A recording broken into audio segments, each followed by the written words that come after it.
நான் உண்மையை பேச வர வேண்டும் என்றால் அதற்கு முன்பு நீங்கள் எதுவெல்லாம் உண்மை என்று நம்பி வந்தீர்களோ அவையெல்லாம் பொய்களாக இருக்கின்றன. கேவலமான கூத்தா இருக்குது, அசிங்கமான கூத்தா இருக்குது, விரசமான கூத்தா இருக்குது, வாயில விவரிக்க முடியாத கூத்தா இருக்குது. இதெல்லாம் உங்களுக்கு தெய்வீகம். நான் விந்து வெளியேற்றத்தின் போது என்ன நடக்கிறது என்றது தெய்வீகம் இல்லை. ஓஷோ காமத்திலிருந்து கடவுளுக்கு பேசுறது தெய்வீகம் இல்லை. யோசிக்கணுமா இல்லையா? இப்படிப்பட்ட பொய் குப்பைகள் தான் இந்த மதத்தில் இருக்குது. 2 பேரும் திருப்திப்படுத்தாத ஒரு காவியத்தை எழுதினாக்கா அதில் எப்படி தெய்வீகம் இருக்கும்? ஒரு ஆணுக்கு இந்த உலகத்தில் இருக்கக்கூடிய மொத்த பெண்களை அனுபவித்தால் கூட பத்தாது. அதுதான் ஆணின் மனம். ஒரு பெண்ணின் மனம் ஒரே ஒரு ஆணின் காதலில் காமத்தில் அடங்கி விடுவாள். ஆனால் அவளுக்கு காமம் என்றால் பிள்ளை பெறுவதோடு நிறுத்தி கொள்ள வேண்டும். அதற்கு மேல் போனால் விபச்சாரிகள் தான் அனுபவிப்பார்கள் என்று சொல்லப்பட்டிருக்கிறது. அதனால் நானும் இந்த பூர்வ புண்ணிய தேவடாளர் தருகிறேன் என்றால் அந்த மூலாதாரம் உங்களுக்கு மேலே எழும்பணும். ஏன்னா உங்களுடைய லக்னத்துக்குரிய தெய்வம், அதுக்கு பேரே பஞ்சாங்கத்தில் அதிதெய்வம் தான் வச்சுருக்கான், தெய்வம்னு வைக்கல. அதிதெய்வம்னா என்ன அர்த்தம்? நீங்கள் எந்த லக்னத்துக்கு வரீங்களோ அந்த லக்னாதிபதி எந்த கிரகமோ அந்த கிரகத்தினுடைய சபார்டினேட். மகாவிஷ்ணு பெண் வடிவெடுத்திருக்கிறார். உடனடியாக பார்த்தார், உடனே மேட்ரை முடித்தார். உடனே பார்த்தாக்க கையில் சாஸ்தா. இது என்ன அநியாயம் பாருங்க. இவருடைய மிகப்பெரிய காம வீரியத்துக்கு பிறந்தவர் பிரம்மச்சாரியா. அதாவது ஒருத்தன் தன்னை நல்லவனாக காட்டிக்கிறதுக்கு முதல்ல என்ன தெரியுமா சொல்லுவான்? நான் பிரம்மச்சாரின்னு. நல்லவனுக்கு அடையாளமே நீங்கள் இம்பார்ட்டன்சின்னு சொல்கிறது தான். பிரம்மச்சரியன்றது என்ன? இம்பார்ட்டன்சி. ஒரு ஆண்மையற்றவன் சிறந்த கவிஞனாக, ஒரு சிறந்த பாடகனாக, ஒரு சிறந்த சிற்பியாக, ஒரு சிறந்த விஞ்ஞானியாக இருந்ததே இல்லை. ஆண்மையற்ற மனிதனிடம் அப்படி என்ன பிரச்சனை? அவனுடைய வீரியமுள்ள வாழ்க்கை. படை இல்லை. படை 6 படை முருகன்றீங்களே, படை இல்லை. அதனால தான் காயடித்தல்னு ஒரு சடங்கே உண்டு காளை மாடுகளுக்கு. அந்த காய் அடிச்சிடுவாங்க, செக்ஸ் நரம்பை துண்டிச்சிடுவாங்க, 2-3 குழந்தை பிக்க வச்சுட்டு துண்டிச்சிடுவாங்க. அப்படித்தான் எல்லா மதங்களும் உலகத்தில், இந்து ஆகட்டும், இஸ்லாத்தாகட்டும், கிரைஸ்தவமாகட்டும், அந்தந்த மதங்கள் மனிதனை காயடிக்கப்பட்டு விடுகிறது. ஆனால் பிரம்மச்சரியம் என்பது இயற்கைக்கு விரோதமானது. இயற்கைக்கு புறம்பான எதுவுமே மத வாழ்க்கைக்கு அடிப்படையாக இருக்கவே முடியாது. இயேசுவின் ஒரு வார்த்தை, எங்கு செல்வம் இருக்கிறதோ அங்கு சேரும், எங்கு இல்லையோ அங்கிருந்து எடுக்கப்படும். இவ்வளவுதான். இந்த ப்ராக்டிஸை தான் அவங்க பண்ணுறாங்க. நான் எப்போதெல்லாம் ஜோதிடத்தை பற்றி பேசுகிறேன் அப்போதெல்லாம் நான் ஜோதிடத்தை பற்றி பேசுவதே இல்லை. அது எனக்கு ஒரு சாக்கு.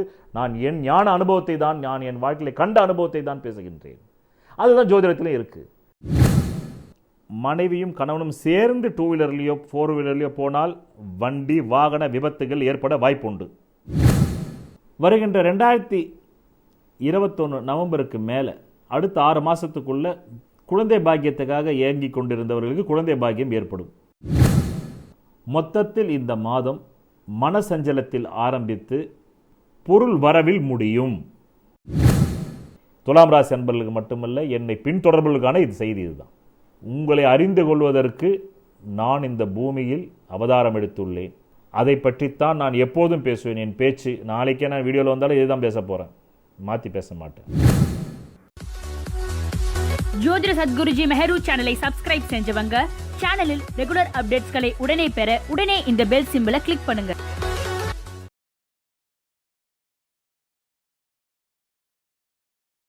யோக ரத்தினங்கள் பதித்த பூர்வ புண்ணிய அதிர்ஷ்ட தெய்வ டாலர்களை உங்கள் ஜாதக தோஷங்கள் நிவர்த்தியாகி யோகமளிக்க புராதீன ஜோதிட விதிகளின்படி உலகிலேயே முதன்முறையாக செய்து தரும் ஒரே ஜெம்ஸ் அண்ட் ஜுவல்ஸ் எங்கள் Sahajo Rajneesh gems and jewels தான்.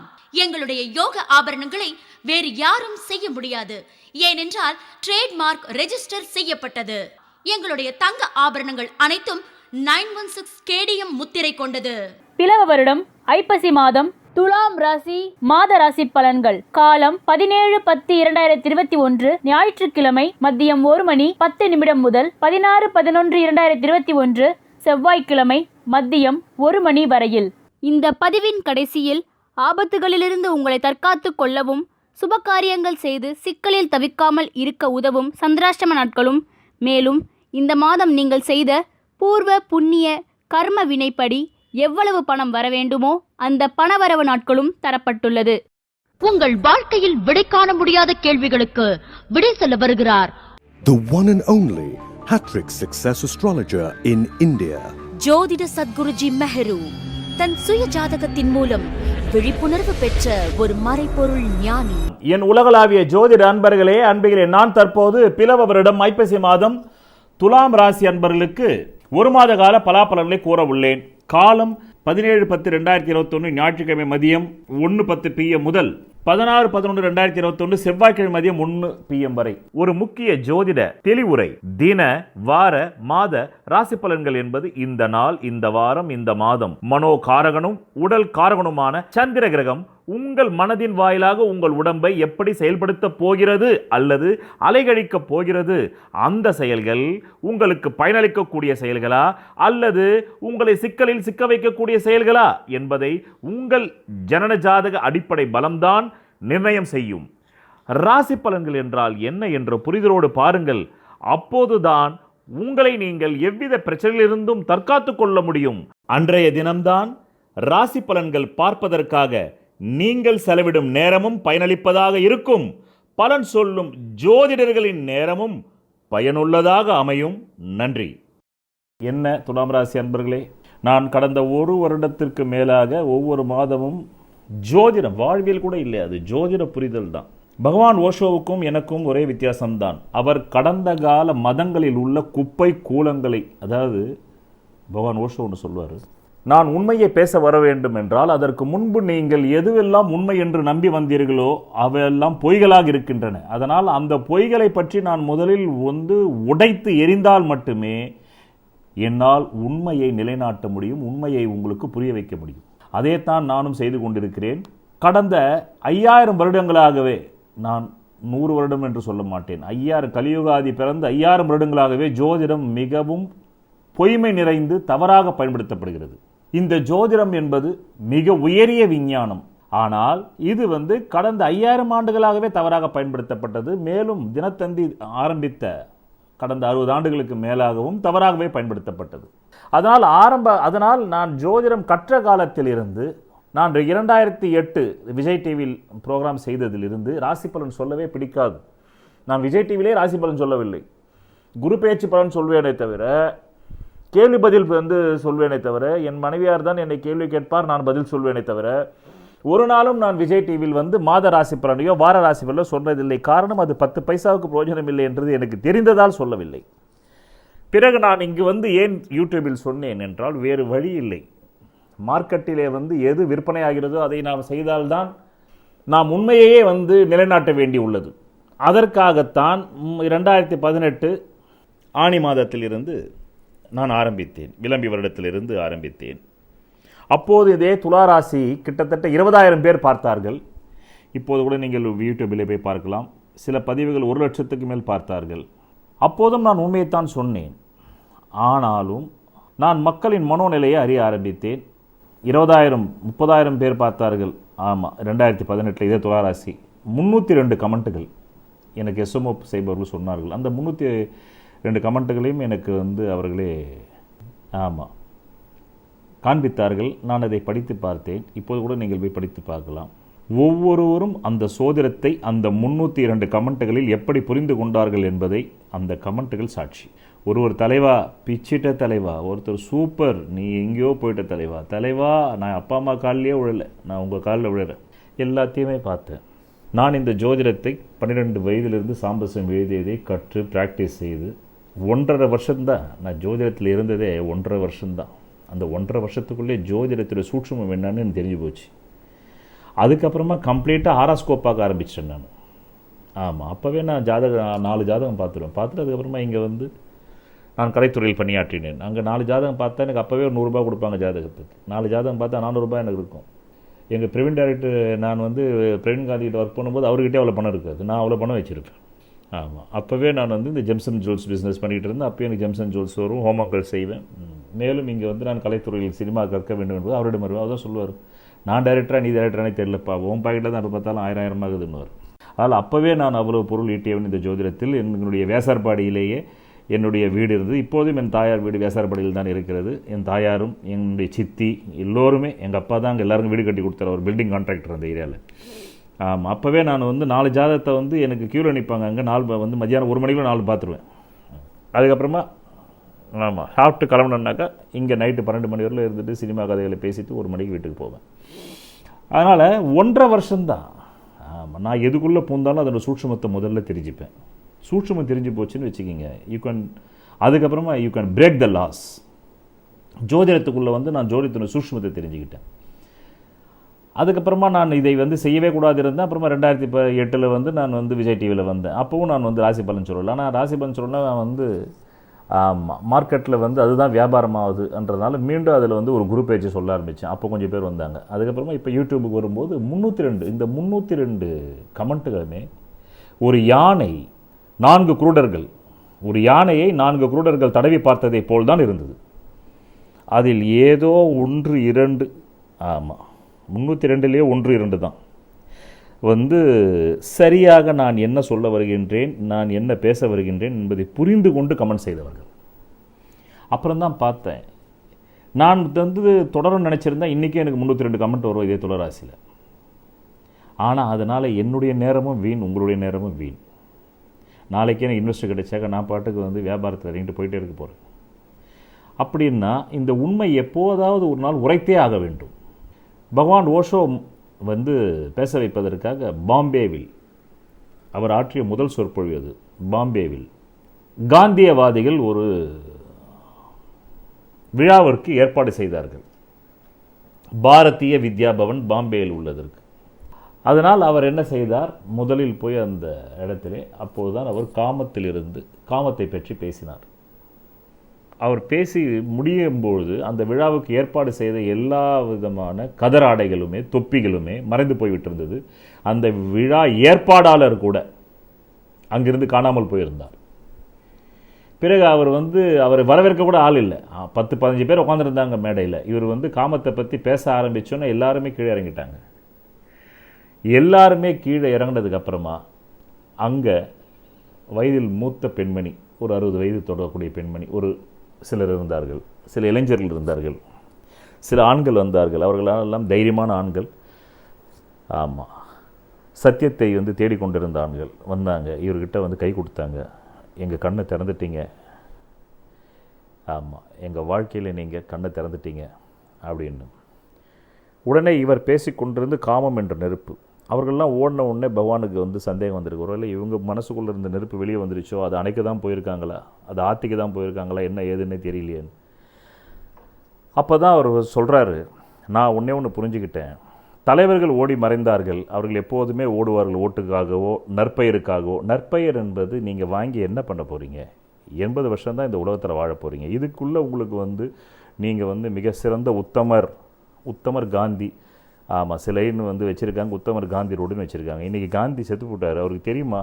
அவர் இன்றைக்கி எத்தனையோ பிறவிகள் எடுத்து கூட செத்துருக்கலாம் மீண்டும், தெரியுமா? 80 வயசு வரல வாழ்கிறதுக்கு உங்களுக்கு அந்த உத்தமர்ன்ற உண்மையிலேயே நீங்கள் உத்தமராக இருக்கணும்னா உண்மையோடு வாழணும். யார் ஒருவன் உண்மையோடு வாழ்கிறானோ அவனே உத்தமன். அப்போ தான் அவர் சொல்கிறாரு, என்கிட்ட வந்து சில 60 வயது பெண்மணிகளும் பேசினார்கள், 60 வயது ஆண்களும் பேசினார்கள், இளைஞர்கள் பேசினார்கள், இளைஞிகள் பேசினார்கள். அப்போது தான் மக்களிடத்தில் எனக்கு ஆதரவு இருக்குது அப்படின்னு நான் நிறைஞ்சிக்கிட்டு மீண்டும் நான் இதை பற்றி நீங்கள் ஃபுல்லாகவே எங்களுக்கு பேசணும், அதுவும் இப்போவே பேசணும்னு கேட்டாங்க. நான் கண்டிப்பாக உங்களுக்கு பேசுகிறேன் அப்படின்னு சொல்லிட்டு நான் அதை பற்றி பேச வேண்டியிருந்தது. நான் அங்கே மேடையிலேயே மீண்டும் பேசினேன், அவர்களுக்காக பேசினேன். பிறகு நான் இறங்கினேன். அதற்குள் இந்த கதராடைகள் போய் நாம் ஓஷோ வந்து மதத்வேஷத்து காமத்தை பேசுகிறார், மதப்பற்று இல்லாமல் ஆக்குகிறார்னு. அப்போ தான் சொன்னார், உண்மையை தெரிந்தவன் தான் மத பற்றுள்ளவனாக இருப்பான். இன்றைக்கி நடக்கக்கூடிய பாலிமர் டிவின்னு ஒரு டிவி இருக்குது யூடியூப்பில், பாருங்கள். அது போய் சேட்டலைட்லேயும் இருக்குது. எல்லா செய்திகளும் கணவனை மனைவி கொன்றால், மனைவியை கணவன் கொன்றான். நான் போன பதிவில் பேசும்போது விந்து வெளியேற்றத்தின் போது உங்களுக்கு என்ன நடக்கிறது என்பதை பற்றி பேசினேன். அப்போதே சொன்னேன், யாரும் விரசமாக நினைக்கக்கூடாது என்று. எப்படி பகவான் ஓஷோ வந்து பாம்பேயில் பாரதிய வித்யா பவனில் காமத்தை பற்றி பேசினாரோ அதே போல்தான் நீங்கள் உண்மையை தெரிந்து கொள்ள வேண்டும். அப்போதுதான் இதற்கு முன்பு நீங்கள் எதையெல்லாம் உண்மை என்று நம்பியிருந்தீங்களோ அதெல்லாம் பொய்யா இருக்குது. ஜோதிடத்திலே இதுக்கு முன்னாடி நீங்கள் எதையெல்லாம் வந்து உண்மை நம்பியிருந்தீங்களோ, ராசி பலன் உண்மை நம்பியிருந்தீங்க. நான் தான் சொல்கிறேன், 2018 302 வருது. ஆனால் இப்போ எவ்வளோ கமெண்ட் வருது? 14-15 தான் வருது. முதல்ல 50 வந்துக்கிட்டு இருந்தது ஒரு வருஷத்துக்கு முன்னாடி. இந்த இன்ட்ரோவை நான் ஆரம்பிக்கிறதுக்கு முன்னாடி 45, 50, 65, 75, 80 வந்துக்கிட்டு இருந்தது. அப்போ தான் நான் சமயம் பார்த்துக்கிட்டே இருந்தேன். எப்படிடா இந்த உண்மையை சொல்லும்போது ஒரு அன்பர் போட்டார், நீங்கள் அன்வான்ட் வேர்ட்ஸ் எல்லாம் பேசுகிறீங்க, தயவுசெய்து அதெல்லாம் பேசாதீங்க. ஆனால் நீங்கள் வந்து சாதாரண ஆள் இல்லைன்னு எங்களுக்கு தெரியுது, அப்படின்னு ஆங்கிலத்தில் ஒரு கமெண்ட் போட்டிருந்தார். ஆமாம், அந்த அன்பர். சரி, இந்த கமெண்ட்டையே நம்ம பயன்படுத்திக்கணும்னு தான் அந்த கமெண்ட்டையே பயன்படுத்திக்கிட்டு தான் அவருக்கு விளக்கம் கொடுத்தேன். நீங்கள் அன்வான்டுன்னு சொல்கிறீங்களா, அந்த அன்வான்டு எதுன்றது எனக்கு சொல்லுங்கள் அப்படின்னு சொன்னேன். எது அன்வான்டு, நான் உங்களுக்கு புரிய வைக்கிறேன். அப்போ உங்களுக்கு அன்வான்ட் என்னன்னு தெரியுதோ அப்போ வாண்டட் உங்களுக்கு தெரிஞ்சிருக்குமே. அப்போ நீங்கள் இந்த பதிவை பார்க்க வேண்டிய அவசியமே இல்லையா. எப்போவுமே கெட்டது எதுன்னு உங்களுக்கு தெரிஞ்சிடுச்சுனாலே நல்லது எதுன்னு உங்களுக்கு தெரியும். ஆனால் பாவம், அப்புறமா அடுத்த பதிவிலே அந்த மனிதர் சாரி கேட்டார்னு வச்சுக்கோங்க, தெரியாது குருஜி எங்களை மன்னிச்சிடுங்க அப்படின்னாரு. பாவம், அந்த மனிதருக்காகவும் சேர்த்து தான் நான் பேசுகின்றேன். நான் இந்த விந்து வெளியேற்றத்தை பற்றி உங்களிடம் கூறியிருந்தேன். அப்போது மனிதனுக்கு என்ன நிகழ்கிறது, என்ன ஏற்படுகிறது, என்ன அனுபவம் வருகிறது, ஒன்றுமே இல்லை. காலம் மறைந்து விடுகிறது. சதா சர்வகாலமும் உங்கள் மனம் நச்சரித்தே கொண்டே இருந்ததல்லவா, அந்த மனம் நச்சரிப்பது நின்று விடுகிறது. அங்கு எண்ணங்கள் நின்று விடுகிறது. இந்த எண்ணம் சும்மாவே இருக்காது. திடீர்னு யூடியூப் பார்ப்பீங்க, ஒருத்தன் கோடீஸ்வரன் ஆகிட்டான், ஆமாம் கேரளா லாட்டரி டிக்கெட்டு அப்படின்னு டப்பால் நாம் ஏன் கேரளா போய் வாங்கக்கூடாது தோணும். நாம் ஏன் போய் வாங்கக்கூடாது தோணும். யாரோ ஒருவர் நல்லா சம்பாரிச்சிக்கிட்டு இருக்கார், 2 படம் தான் நடித்தார் சினிமாவில், 4 கோடி சம்பளம்ன்றாங்க, நாம் ஏன் சினிமாவில் சேர்ந்து நடிக்கக்கூடாது. இந்த மனசு உங்களை சும்மா விடவே விடாது. நாம் ஏன் பெண்ணாக கூட பிறந்திருக்கக்கூடாது, நடிகையாக இருக்கலாமே, பாலிவுட் நடிகையாக இருக்கலாமே தோணும். இப்படி நச்சரிச்சுக்கிட்டே இருக்கிற மனசு அந்த விந்து வெளியேற்றத்தின் போது அந்த மனம் செத்து போய்விடுகிறது. உங்களுக்கு புரியும் பாஷையில் சொல்லணும்னா, திருவிளையாடல்ல பாலையா ஆணவம் பிடிச்சிருக்கும் போது சிவாஜி கணேசன் ஒரு பாட்டை பாடிட்டு, நான் அசைந்தால் அசையும் அகிலம் எல்லாமே அப்படின்னும்போது அந்த பாலையா சொல்லுவான் அவன் சிறல்கிட்ட, நான் பாடிய பாடலுக்கு மனிதர்கள் தான் தலையசைத்தார்கள், இந்த பாடலுக்கு பஞ்சபூதங்கள் நின்றது, ஒரு கணம் நிற்கும் பொருள் அசையும் பொருள் நின்றதுன்னு நான் பாருங்க. அந்த அசையும் பொருள் நிற்கும், அந்த அசையும் பொருள் நிற்கும். விந்து வெளியேற்றத்தின் போது அசையும் பொருள் நிற்கும்.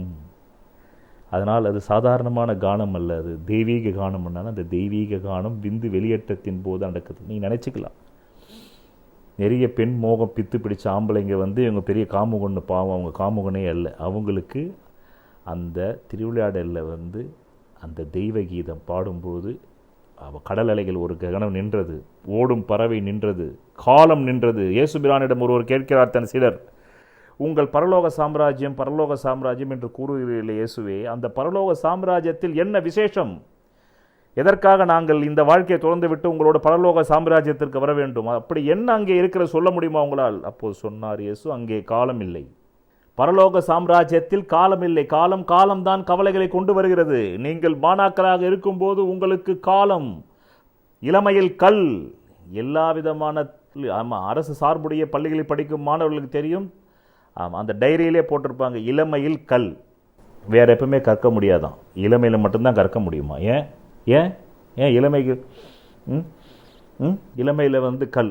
ஆனால் இளமையில் எவனுமே கற்காதவன் தான் இன்றைக்கி 1000 கோடிக்கு 1,00,000 கோடிக்கு அதிபதியாக இருக்கான். பில்கேட்ஸிலிருந்து நம்ம ஊர் அம்பானி வரலும் முதலமைச்சராக 3 முறை இருந்துவிட்டு இப்போதும் அவருடைய கட்சி 75 இடங்களை வென்ற எம்ஜி ராமச்சந்திரன்லேருந்து மறைந்த முதலமைச்சர் எம்ஜி ராமச்சந்திரன்லேருந்து அதுக்கப்புறம் அவங்களாம் இளமையில் கற்கலை. ஜெயலலிதா இளமையில் கற்கலை, 10th முடிஞ்சு போச்சு. அதுக்கப்புறம் தான் அந்த அம்மா நிறைய புக்கு படித்தாங்க. சரிதானா? இளமையில் அவங்களால படிக்க முடியல. எம்ஜி ராமச்சந்திரன்லேருந்து கண்டக்டர் வேலை பார்த்து எஸ்எல்சி மட்டும் படிச்சுட்டு இளமையில் படிக்காமல் ஊதாரித்தனமாக சுற்றிட்டு சினிமா சைடில் ஓடி வந்த ரஜினிகாந்த் தான் இன்றைக்கி 200 கோடி ரூபாய் 70 வயசில் சம்பளம். இன்றைக்கு நீங்கள் மதிக்கூடிய இளைய தளபதி விஜய் என்ன படிச்சிருக்காரு ஸ்கூலில் போய்? ஒரு டிகிரியா, எம்ஏ எம்எட்டா? அவர் அஜித் எம்ஏ எம்எட்டா? கலைத்துறை எடுத்துக்கோங்க, வியாபாரத்துறையில் நான் சொல்லிட்டேன் பில்கேட்ஸை. அப்போ எவ்வளோ பொய்யான வார்த்தை அது, இளமையில் கல். இதை என் தந்தையார் இளமையிலே என்கிட்ட சொல்லுவார், இது பாருறா இளமையில் தான் கல்ல முடியும். ஆமாம், நான் படித்த அந்த ஸ்கூல் டைரியில் இருக்கும் இளமையில் கல். அப்போல்லாம் நான் பயந்து போவேன்டா, இது இளமையில் கல், ஓ அவ்வளோதான், அதுக்கப்புறம் கற்கவே முடியாதா? நான் இளமையில் கற்கவில்லை, ஆனால் என்னுடைய 12வது வயதிலிருந்து என்னுடைய ஜோதிட புத்தகத்தை கற்றேன். பிறகு எண்ணற்ற நூல்களை படித்தேன். கிட்டத்தட்ட எவ்வளோ படித்தேன்னு எனக்கே தெரியாது. இப்போது என் வீட்டில் நான் இருக்கிற நான் முதல்ல இருப்பது வீடாக இருந்தது, இப்போது லைப்ரரிக்குள்ளே நான் இருக்கிறேன். இன்னும் படிச்சுக்கிட்டே இருக்கேன். இந்த பதிவை நான் உங்கள்கிட்ட பேசுகிறதுக்கு முன்னாடி கூட படிச்சுக்கிட்டு இருந்தேன், அதுக்கு முன்னாடியும் படிச்சுக்கிட்டு இருந்தேன், டெய்லி படிக்கிறேன். அப்போ அந்த இளமையில் கல் அப்படின்ற அந்த வார்த்தை எவ்வளோ பொய்யான வார்த்தை. இதை படிக்கிற ஒரு இளைஞன் என்ன ஆவான், அவ்வளோதான் நம்ம லைஃபே போயிடுச்சுன்னுவான். ஜாதக பலம் உள்ள என்னை போன்றவர்கள் தப்பிச்சு வருவாங்க. அதனால தான் சர்வைவல் ஆஃப் தி ஃபிட்டஸ்ட்னா டார்வின். தகுதி உடைய தப்பி பிழைக்கும். ஏன் தகுதி உடைய தப்பி பிழைக்கும்? இந்த உலகத்தில் அவ்வளவு பொய் தத்துவங்கள் எல்லாமே உங்களுக்கு சொல்லப்பட்டிருக்கிறது. காமத்தை அனுபவிப்பவன் பயங்கரமான மதத்வேஷி, காமத்தை அனுபவிப்பவன் கடவுளுக்கே விரோதி. அப்படின்னாக்கா சிவன் தலையில் கங்கா இருக்கா, பக்கத்தில் பார்வதி இருக்குது. இதுக்கப்புறமா அவர் அப்படியே போகும்போது சைடில் என்ன ஆம்பளை வேஷத்தில் அழகாக இருந்த மோகினி அவதாரத்தில் இருந்த பெருமாளை புரட்சி பண்ணிவிட்டு அதுக்கு ஒரு குழந்தைய கொடுத்துட்றாரு. அந்த குழந்தை தான் ஐயப்பன்னு சொல்லிட்டு சபரிமலையில் உட்காந்துக்கிட்டு இருக்குது. அங்கே தான் போய் நீங்கள் 48 நாள் விரதம் இருக்கிறீங்க. என்னங்க ஐயா உங்கள் கூத்து? கேவலமான கூத்தாக இருக்குது, அசிங்கமான கூத்தாக இருக்குது, விரசமான கூத்தாக இருக்குது, வாயில் விவரிக்க முடியாத கூத்தாக இருக்குது. இதெல்லாம் உங்களுக்கு தெய்வீகம். நான் விந்து வெளியேற்றத்தின் போது என்ன நடக்கிறதுன்றது தெய்வீகம் இல்லை. ஓஷோ காமத்திலிருந்து கடவுளுக்கு பேசுறது தெய்வீகம் இல்லை. ஆனால் ஒரு அலின்னு கூட தெரியாத சிவன் அவருக்கு அலின்னு கூட தெரியல. அது அவரே கடவுள் வேற, இந்து மதத்தில் பெரிய கடவுள். அவருக்கே தெரியல, கடவுளுக்கே தெரியல. பார்த்த உடனே அவர் டெம்ப்ட் ஆகிட்டார், செக்ஸுவல் ஸ்டிமுலேட் ஆகிட்டார். உடனே கட்டி பிடிச்சி அவ்வளோதான், முடிஞ்சு போச்சு. அலிக்கு எப்படி முதல்ல குழந்தை பிறக்கும்? அங்கே இருக்கிறவரை முதல்ல அலி. பெருமாள் யார்? அலி, மோகினி அவதாரம். யோசிக்கணுமா இல்லையா? இப்படிப்பட்ட பொய் குப்பைகள் தான் இந்த மதத்தில் இருக்குது. அதில் ஏதோ ஒரு 10% இருக்குது. இந்த பிராமணர்கள் ராஜாவுடைய பேச்சை நான் கேட்டேன் சமீபத்தில். ஏன் அவரை தமிழ்நாட்டில் நிறைய பேர் திட்டுறாங்கன்னு தெரியல எனக்கு. ஆனால் அன்றைக்கி எனக்கு காரணம் தெரிஞ்சுது. சமீபத்தில் யூடியூப்பில் வலைத்தளத்தில் கேட்டேன். அவர் என்ன சொல்கிறாரு, ஏதோ ஒரு புத்தக வெளியீட்டு விழாவில் பேசுகிறாரு. அவர் மதம் சார்ந்த ஒரு புத்தகம், தமிழறிஞர்கள். தமிழ்நாட்டில் தான் தமிழறிஞர்கள் பஞ்சமா. இதில் மொழி போர் வேலை, மொழி சண்டை வேறு. பேசுவதற்கு ஒரு கம்யூனிகேஷனுக்கு ஒரு மொழி தேவை, அவ்வளோதானே தவிர அதுக்கு மேலே மொழியில் என்ன இருக்குது? நீங்கள் செத்ததுக்கு அப்புறமாக்கா அடுத்த ஜென்மத்தில் எந்த மொழிக்காரனாக பிறப்பீங்கன்னு உங்களுக்கு தெரியுமா? தமிழ்காரனாக பிறப்பீங்களா, இல்லை டச்சுக்காரனாக பிறப்பீங்களா, ஆங்கிலேயக்காரனாக பிறப்பீங்களா? உலகம் ஒரு வானம். இதில் வேறு எல்லாரையும் வந்தேரின்னு சொல்கிறது. நீங்களே இந்த பூமிக்கு வந்தேரி. அது தமிழனாக இருந்தாலும் பூமிக்கு நீ வந்தேரி தானே. முதல்ல பூமின்னு இல்லைனாக்கா அப்புறமா எங்கே இருக்குது? தமிழ் மண்ணுன்னு இருக்கும். இருக்கிறது ஒரு பூமி தானே. எவ்வளோ மடத்தனம் பாருங்க. உடனே இவங்க அதர் ஸ்டேட்டுக்காரனை அவனை வந்தேரின்றது. முதல் நீயே இந்த பூமிக்குள்ளே வந்தேரி. அப்படி இந்த ராஜா இருக்கார் பாருங்க, அவர் பேசுகிறார் என்னென்னா, இந்து மதத்தோட பெருமையை பேசுகிறார். ஆமாம், வியாசம் என்றால் பிரிப்பதான் அது சமஸ்கிருதத்தில். அதனால் வியாசர் என்பது அது ஒரு காரண பெயரை தவிர அது ஒரு காரிய பெயர் அல்ல. அந்த வேதத்தை எழுதியது மகரிஷிகள். அவங்க அனுபவம் நம்மளுக்கு என்ன தெரியும்? அவங்க அனுபவங்களை தொகுத்து பிரித்தா. வியாசம்னா பிரிப்பது. அந்த பிரித்தது தான் இவர் யார், நம்ம வியாசர். அப்படிதான் சமஸ்கிருதத்தில் வியாசர்னா பிரிப்பது. ஆனால் உண்மையில் அதனுடைய ஆத்தர்ஸ் ரிஷிகள். அவங்க அனுபவமே நமக்கு தெரியாது, அவங்க நம்ம மூஞ்சியே பார்க்கல. சரி, வேதத்துக்குள்ளே என்ன தான் இருக்குதுன்றது சூட்சுமமாக தெரியுமா? அந்த ராஜாவுக்கு தெரியாது. வேதம் என்பது அந்த கால நாகரிக மனிதர்களின் வாழ்வியல் முறைகளின் என்சைக்ளோபீடியா பிரிட்டானிக்கா. அவ்வளோதான் விஷயம். ரைட். அடுத்தது ஒன்று சொல்கிறாரு பாருங்க, காம மேட்டருக்கு வராரு அவர். ராமனை ரகுவம்சம், அது ராமன்றது ரகுவம்சம்ன்றது ராமனுடைய வம்சம், ரகுவம்சம், சூரிய வம்சத்தில் பிறந்தவர். அதனால் சத்திரியர். அவரை பற்றி கவி காளிதாசர் சொல்கிறாராம். என்னன்னு சொல்கிறாராம், நான் ஏன் ராமனுடைய வரலாறை நான் எழுத ஆரம்பித்தேன் என்றால், அவருடைய வரலாறை என் காதில் செவிசி வழி செய்தி வந்துதான். யாருக்கு? கவி காளிதாசருக்கு. அவங்க 2 பேரும் பிள்ளை பெற்றுக்கிறதுக்கு தான் காமத்தை யூஸ் பண்ணாங்களாம். அவங்க 2 பேரும் காமத்தில் மூழ்கி ஒருத்தர், அதாவது ராமபிரான் சீதாவுக்கு பெண்ணுக்கு நல் காமத்தை தந்து அவளை திருப்திப்படுத்துறதுக்காக இல்லையா. அதே மாதிரி சீதாவும் காமத்தில் ராமனை திருப்திப்படுத்தாததற்கு இல்லையா. அப்படி 2 பேரும் திருப்திப்படுத்தாத ஒரு காவியத்தை எழுதினாக்கா அதில் எப்படி தெய்வீகம் இருக்கும்? இப்போ நான் சொன்னேன் இல்லை, நான் அசைந்தால் அசையும் அகிலம் எல்லாமேன்னு ஒரு நிற்கும் பொருள் ஓடும் பொருள் நிற்க வேண்டும் என்றால் மனம் மறைய வேண்டும். மனம் மறைந்தால்தான் தெய்வீகம் குடிகொள்ளும். அது நின்னதுனால தான் அவன் பாலையா வெளியில் திருவிழாடலில் சொல்கிறான், எடே நீ நடா, நீ சாதாரண காட்டுப்பைய பாடுற பாட்டாடா இது. ஏண்டா ஒரு கணம் காலம் நின்று போச்சு, ஒரு கணம் ஓடுற விண் மேகங்கள் நின்றுதுடா, நான் பார்த்தேன்டா என் கண்ணால். நிற்கும் பொருள் அசைந்தன, அசையும் பொருள் நின்றதுடா நீ பாடினதுக்கு, நீ யார்ரா நீ சொல்லுடா எனக்குன்னு அழுறான் அவன். யானவத்தை தரமட்டமாகிட்டியடா நீ, காலம் நின்றதுடான்றான். காலம் நின்றது. அங்கதான் இயேசு சொல்றாரு, உங்கள் பரலோக சாம்ராஜ்யத்தில் என்ன விசேஷம் என்று அந்த சீடன் கேட்கும்போது அங்கே காலம் நின்றது. அப்போ ராமனுக்கு காலம் நிக்கல.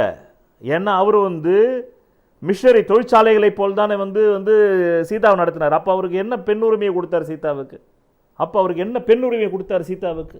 அப்போ நீங்கள் எப்படி ராமனையே கடவுள்னு சொல்லி கும்பிடுறீங்க? அப்போ நீங்கள் ஏமாறுறது இல்லாமல், நீங்கள் அறியாமல் இல்லாதெல்லாம் எல்லாருமே அறியாமல் இருக்கிற மாதிரி நீங்கள் ஏமாத்துறீங்க.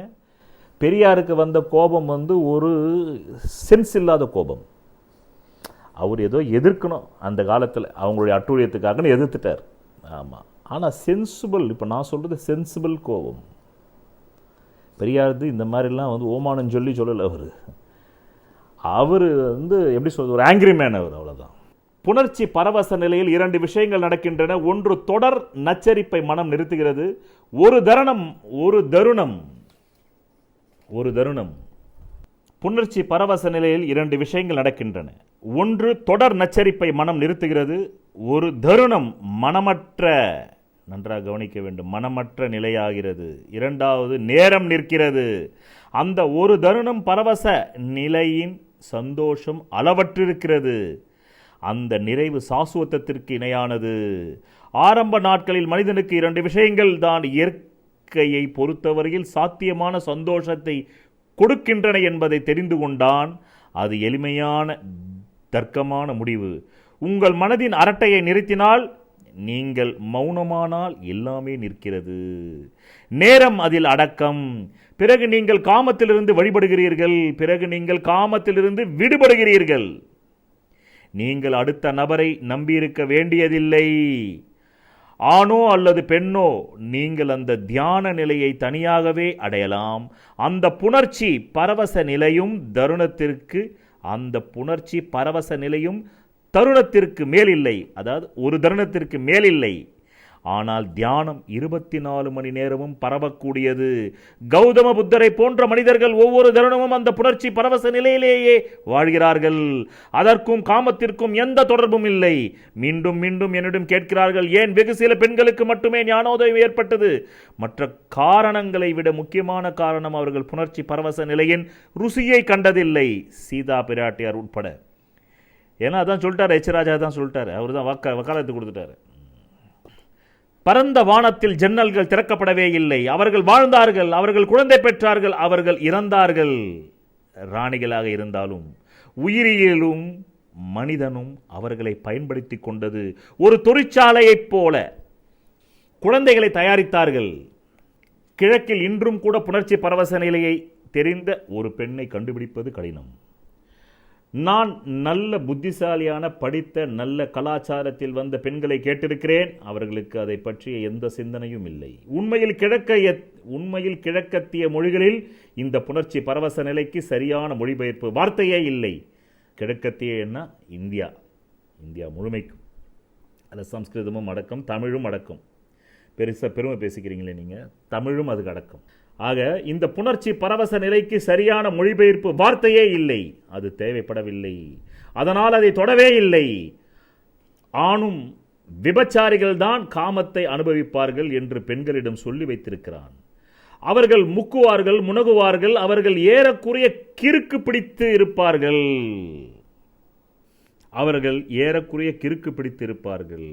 ஒரு மரியாதையான பெண்ணாக இருக்க வேண்டுமானால் நீ அந்த மாதிரி செய்யக்கூடாது.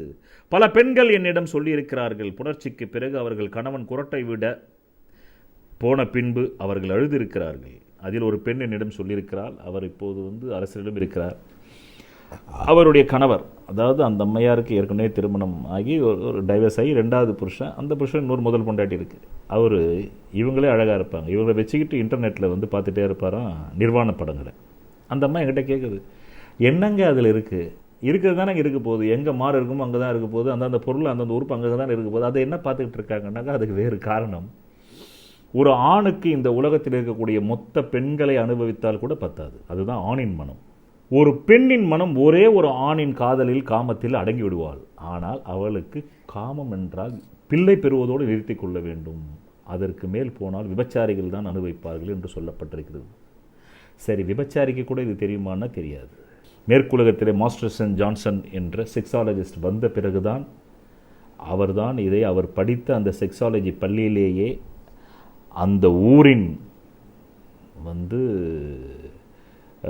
ஊராட்சி தலைவரிடமும் பிறகு அங்கே இருக்கக்கூடிய இன்ஸ்பெக்டர், அந்த மாகாணத்தினுடைய போலீஸ் அதிகாரியையும், பிறகு மத நிறுவனங்கள் அங்கே சண்டை போட்டது. உடனே அந்த மத ஃபாதரையும் ஒரு அறையில் வைத்து கொண்டு வாலண்டியர்ஸு, பிறகு சில அதாவது செக்ஸ் தொழிலாளர்கள் ஆண் பெண் ஒரு 10 ஜோடியை வைத்துக்கிட்டு அவங்க உடம்பு ஃபுல்லாக கேமராஸு, ஆடியோ சவுண்ட்ஸ் வச்சுட்டு அவர் தான் எடுக்கும்போது தான் தெரியுது, ஒரு ஆணுக்கு ஒரே ஒரு முறை தான் விந்து வெளியேற்றம் வருகிறது. ஆனால் ஒரு பெண்ணுக்கு ஒரு 10 நிமிடத்தில் 60, 70, 80 முறை வருகிறது.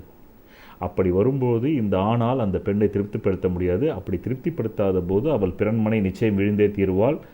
அதனால் இவளுக்கு இதை காட்டவே கூடாது என்று மறைத்து விட்டார்கள். இந்த புத்தகத்தை இந்த ஆராய்ச்சி அவர் மேற்கொள்ளும் போதே எல்லா பதிப்பகங்களும் போட்டி போட்டு வந்தது அவரிடத்தில் இதை வாங்குவதற்கு. ஆனால் அவர் ஒரே வார்த்தை சொல்லிவிட்டார், வேண்டாம், இது ஒன்லி செக்ஸாலஜிஸ்ட் மாணவர்கள் மட்டும் இதை படித்து கொள்ளட்டும், மக்கள் இதை தெரிந்து கொள்ள வேண்டாம் என்று சொல்லிவிட்டார். இப்போது இந்த இந்தியாவிலே மெத்த படித்த பெண்கள் 2% பேர் கூட மாஸ்டர்சன் ஜான்சன் புத்தகத்தை பற்றி தெரியாது.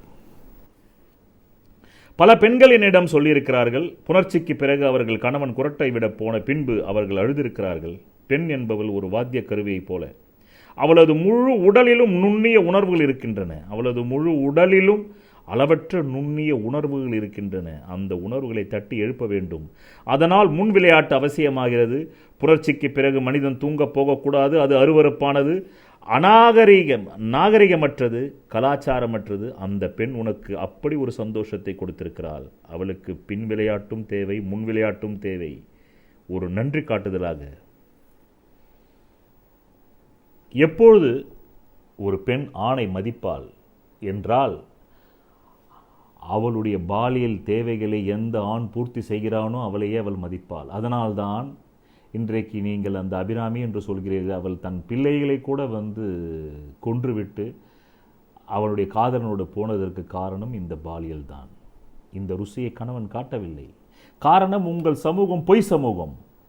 உங்கள் சமூகம் எல்லா உணர்ச்சிகளையும் அடக்கு என்கிறது. அடக்குவதால் ஏற்படுவதுதான் அபிராமிகள். எல்லா விதமான அபிராமிகளும் அதுதான்.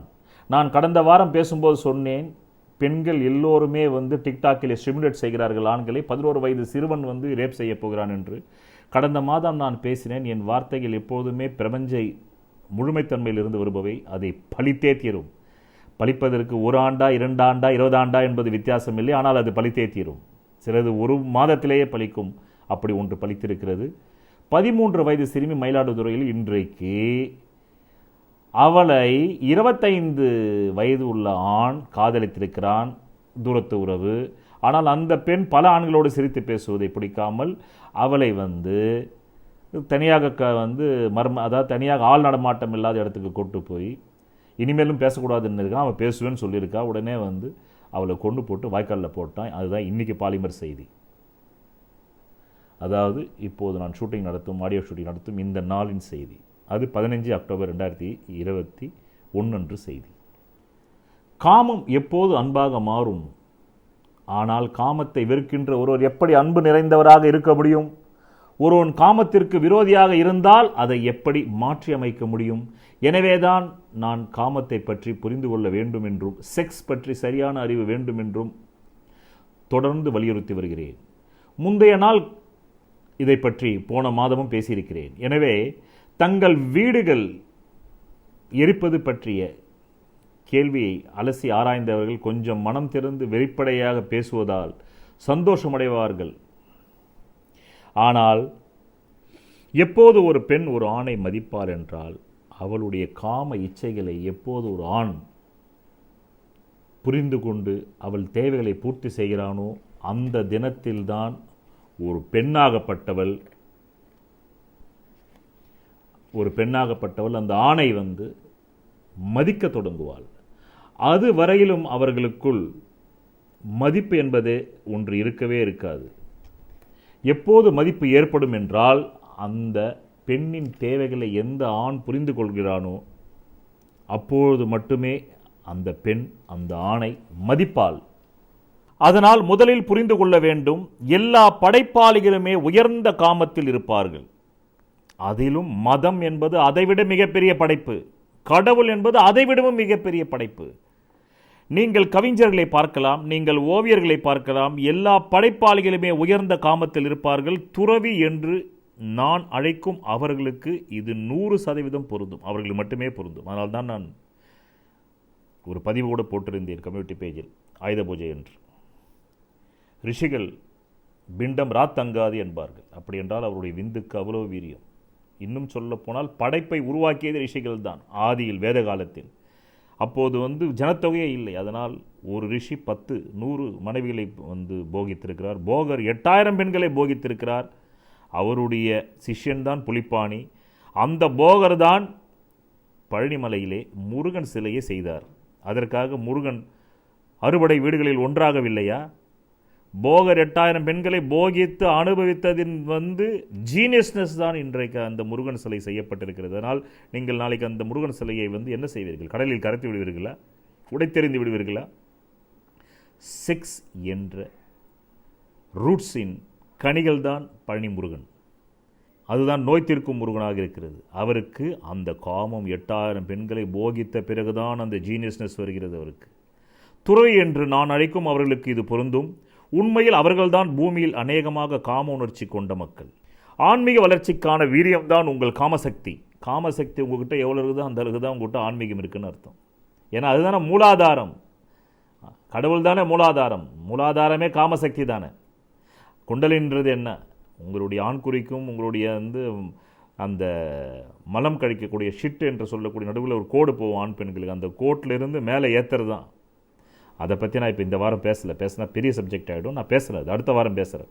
அதனால் நானும் இந்த பூர்வ புண்ணிய தேவடாளர் தருகிறேன் என்றால் அந்த மூலாதாரம் உங்களுக்கு மேலே எழும்பணும். ஏன்னா உங்களுடைய லக்னத்துக்குரிய தெய்வம், அதுக்கு பேரே பஞ்சாங்கத்தில் அதிதெய்வம் தான் வச்சுருக்கான், தெய்வம்னு வைக்கல. அதிதெய்வம்னா என்ன அர்த்தம்? நீங்கள் எந்த லக்னத்துக்கு வரீங்களோ அந்த லக்னாதிபதி எந்த கிரகமோ அந்த கிரகத்தினுடைய சபார்டினேட். நீங்கள் டைரெக்டாக அந்த கிரகத்தை எடுத்து உடம்புல வச்சுக்க முடியாது. ஆனால் அந்த கிரகத்தினுடைய தத்துவங்களையும் அந்த கிரகத்தினுடைய கெமிஸ்ட்ரி, அந்த கெமிஸ்ட்ரி, அதனுடைய கெமிஸ்ட்ரியும் அதுக்கு உயிர் ஊட்டப்படுகிறது ஹோமத்தில். அதுதான் பயாலஜி.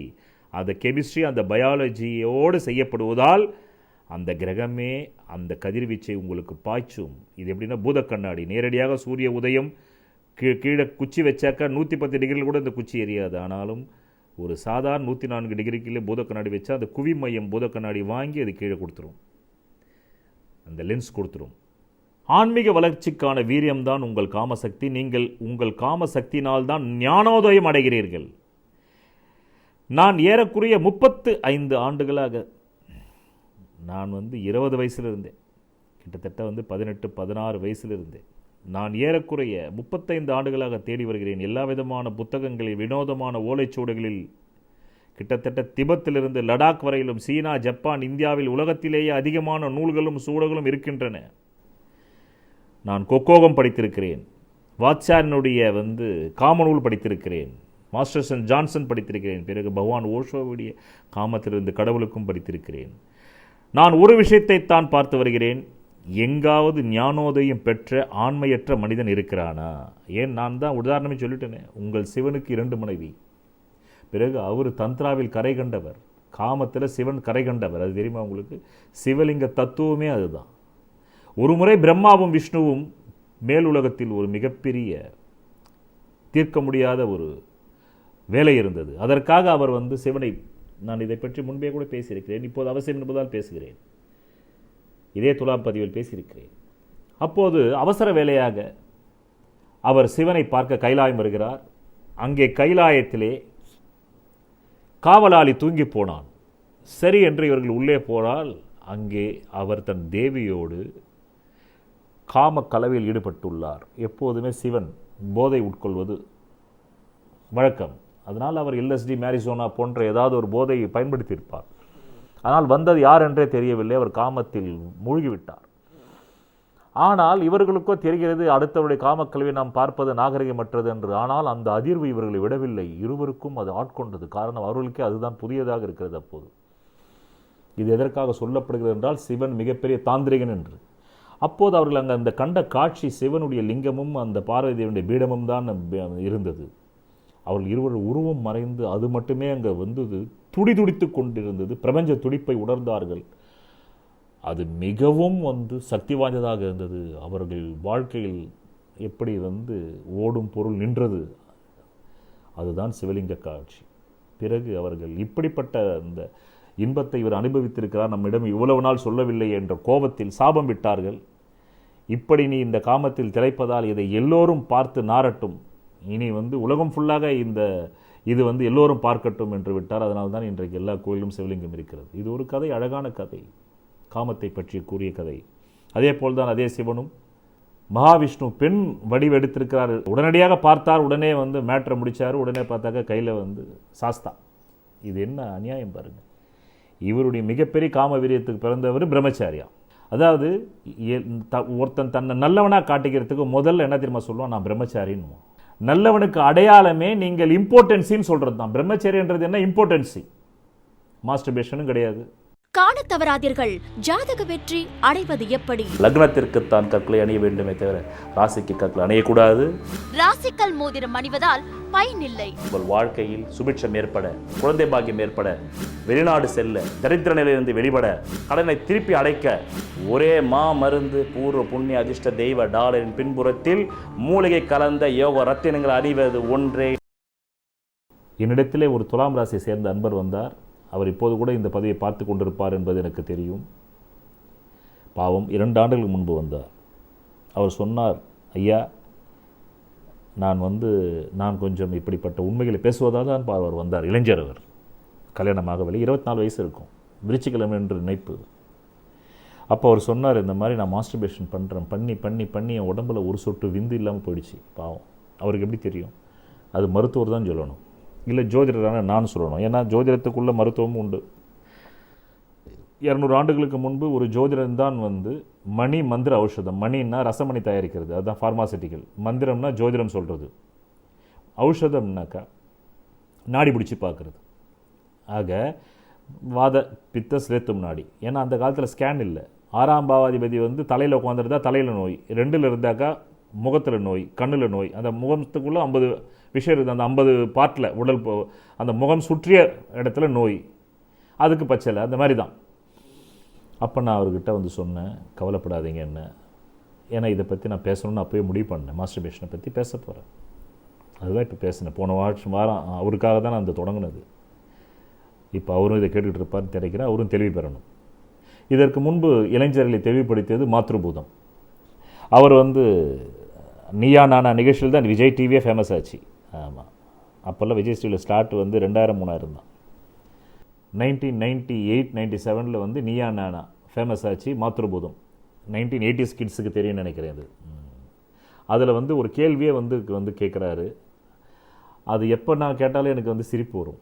ஆனால் அவர் பாவம் விஷயம் தெரியாமல் சொல்லிட்டார். மாத்ருபூதம் அவருக்கு ஜோசியம் தெரியாது. அதை தான் சொல்கிறேன், ஜோதிடம் உயர் அறிவியல். அப்போ அதில் ஒருத்தர் கேட்குறாரு, இப்போ எங்கிட்ட இதே அன்பர் மாதிரி, துலாம் ராசி அன்பர் மாதிரி. அவர் விருச்சிக லக்னம், துலாம் ராசி வந்தது. பொதுவாக துலாம் ராசி எப்போவுமே எனக்கு சிங்க் ஆகும். காரணம் சுக்கிரன் என் ஜாதகத்தில் வலுப்பெற்றதால், நம்பர் 1 ரேங்கில் இருக்கிறதுனால. அந்த ரிஷபம் துலாம் எனக்கு சிங்க் ஆகும். 9 கிரகங்களும் எனக்கு பலமாக இருக்குது. அதில் நம்பர் 1 இருக்கிறது செவ்வாய், அது அவருக்கு ஈக்குவலாக இருக்குது செவ்வாய். அதனால் எல்லா ராசியிலும் எனக்கு வசியமாகும். ஆனாலும் வசியம் என்றதை விட என்னிடத்தில் அவர்கள் ஞானோதயம் பெற வேண்டும் நினைப்பார்கள். அதில் துலாம் முதல் தரத்தில் இருக்கும். காரணம் சுக்கிரன் ஆமாம், சுக்கிரன் என் ஜாதத்தில் வலுப்பெற்றதால். ரைட். அதனால் அப்போ அவர்கிட்ட ஒரு கேள்வி ஒன்று வருது. அதை ஷர்மிலி, ஆமாம் டாக்டர் ஷர்மிலி, இப்போ அந்த அம்மா சீரியல் ஆக்டர் ஆகிட்டாங்க, நடிகை ஆனாங்க, அப்புறமா வள்ளி படத்தில் நடித்தாங்க. அவங்க தான் கேள்விகளை படிப்பாங்க. ஆமாம், அப்போ ஒருத்தர் எழுதுகிறார், ஐயா நான் மிக கடுமையாக மாஸ்டர்பேஷன் செய்கிறேன், கை மைத்துனம் செய்கிறேன், எனக்கு கண் பார்வை பாதிக்கப்படுமா? அப்போ அவர் சொல்கிறாரு, கண் இருக்கிறதுக்கும் அந்த உங்களுடைய ஆண்குறி இருக்கிறதுக்கும் இடம் ரொம்ப வித்தியாசம் ஜாஸ்திங்க, கேப்பு ஜாஸ்தியாக இருக்குதுங்க, ஏங்க கண் பாதிக்குதுன்னு. ஆக்சுவலாக பார்த்தாக்கா அவருக்கு ஜோதிடம் தெரியாது. உண்மையிலே 7ஆம் இடம் என்பது ஆண்குறி, அதே மாதிரி பெண்குறி. அதிலேருந்து விந்து வந்த உடனே பாருங்கள், நீங்கள் டெஸ்ட் பண்ணி வேணால் பாருங்கள். நான் சொல்கிறது நம்ப வேண்டாம், எல்லாத்தையும் டெஸ்ட் பண்ணி நம்புங்க. டெஸ்ட் பண்ண அப்புறம் நம்பிக்கையே வேண்டாம், அதுதானே உண்மைன்னு தெரிஞ்சிடும். விந்து வெளியேற்றத்துக்கு அப்புறமா, அது மாஸ்டர்பேஷனில் விந்து வெளியேற்றம் பண்ணுறீங்களா இல்லைனாக்கா பெண்ணோட பண்ணுறீங்களா தெரியாது. ஆமாம், விந்து வெளியேற்றது அப்புறமா உங்களுக்கு நான் சொன்னேன் பாருங்கள், திருவிழாடலில் வர மாதிரி, அவ்வளோதான். பாலையா சொன்னது தான். ஒரு கணம் இந்த பாடலை கேட்கும், இந்த பாடலை பாடிய போது நின்ற பொருள் அசைந்த பொருள் நின்றது, அவ்வளோதான். பஞ்சபூதங்களும் அப்படி நின்றுச்சு. அந்த காலமற்று போகும்ல, அந்த காலமற்று போனோடனே அப்படியே உங்களுக்கு அடுத்த வேலை இல்லைன்னா தூக்கம்தான் வரும். காரணம் அதனால தான் 12ஆம் இடத்தை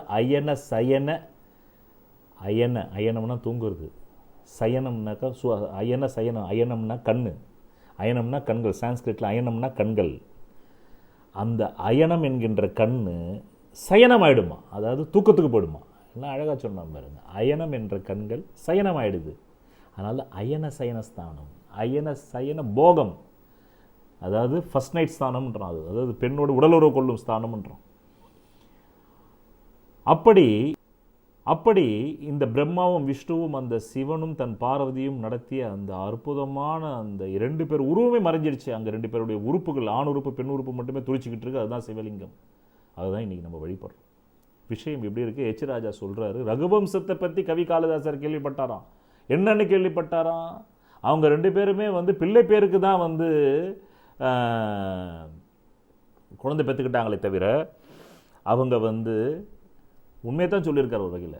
ஆக பெண்கள் தொழிற்சாலைகளாக நடத்தப்பட்டிருக்கிறார்கள், ஆண்கள் அந்த தொழிற்சாலையினுடைய மேஸ்திரிகளாக இருந்திருக்கிறார்கள், உழவாளர்களாக இருந்திருக்காங்க.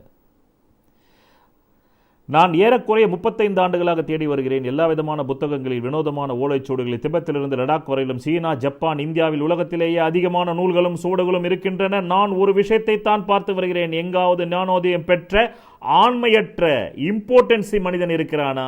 எங்கும் எந்த விதமான சம்பவமும் பதிவாகவில்லை. ஒரு ஆண்மையற்றவன் சிறந்த கவிஞனாக, ஒரு சிறந்த பாடகனாக, ஒரு சிறந்த சிற்பியாக, ஒரு சிறந்த விஞ்ஞானியாக இருந்ததே இல்லை. ஆண்மையற்ற மனிதனிடம் அப்படி என்ன பிரச்சனை? அவனுடைய வீரியமுள்ள வாழ்க்கை. படையில்லை. படை 6 படை முருகன்றீங்களே, படையில்லை. அவன் முருகனுக்கு 2 பெண் மனைவியர்கள், வள்ளி, தெய்வ யானை. உடனே இவங்ககிட்ட சொன்னாக்கா அது இச்சாசக்தி விரியாசக்தின்னுவாங்க. அப்போ இச்சாசக்தி விரியாசக்தின்னு எழுதி வச்சிரு. எதுக்காக அதை பெண் வடிவில் கொண்டாராத, வெறும் இச்சாசக்தி சக்திங்க அப்படின்னு அறிவியல் ரீதியாக விளக்கு. என்ன உன் பிரச்சனைன்னு கேட்குறேன் நான். வாழ்க்கை படையில்லை. அவன் வெறுமையாக இருக்கிறான். அவனால் எதையுமே உருவாக்க முடியாது. தன்னை ஒரு ஞானோதயம் பெற்ற இருத்தலுக்கு உருவாக்கி கொள்ளவே ஒருவனுக்கு அபார காமசக்தி தேவைப்படுகிறது. காமம் என்பது சந்தை சரக்காகிவிட்டது. ஒரு பக்கம் மதங்கள் காமசக்தியை ஒடுக்கி கொண்டு வக்ரங்களை உருவாக்கி கொண்டு வருகின்றன. அபிராமிகளைப் போல, இதோ 13 வயது சிறுமியைப் போல. இன்னைக்கு நான் முன்னாடிலாம் நம்ம நாட்டு நடப்பை தெரிஞ்சுக்கணுன்றதுக்காகவே தினத்தந்தி பார்ப்பேன். இப்போல்லாம் படிக்கிறதே இல்லை. எனக்கு நேரமும் அதுக்கு இருக்கிறது இல்லை. அது குப்பையாகவும் இருக்குது. ஏன்னா தேவையே இல்லை. கடந்த 30 நாட்களாக செய்தி அப்படியே ரிப்பீட்டட் தான் வந்துக்கிட்டு இருக்கு. க்ரைம் ரேஷியோ ஏறிட்டு தான் போகுது, இறங்கலை. அதில் மெயின் செக்ஸ் வக்கிற க்ரைம் ரேஷியோ தான் ஜாஸ்தியாக இருக்குது.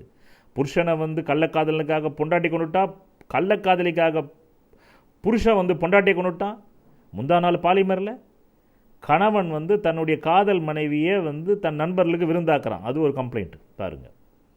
ஆனால் இவங்க பேசிப்பாங்க, இது ஒரு புண்ணிய பூமி, இங்கே 4000 கோயில் இருக்குது, 8000 கோயில் இருக்குது. அந்த கோயில் இருக்கிற அந்த பொம்மைகளே காம பொம்மைகள் தான்.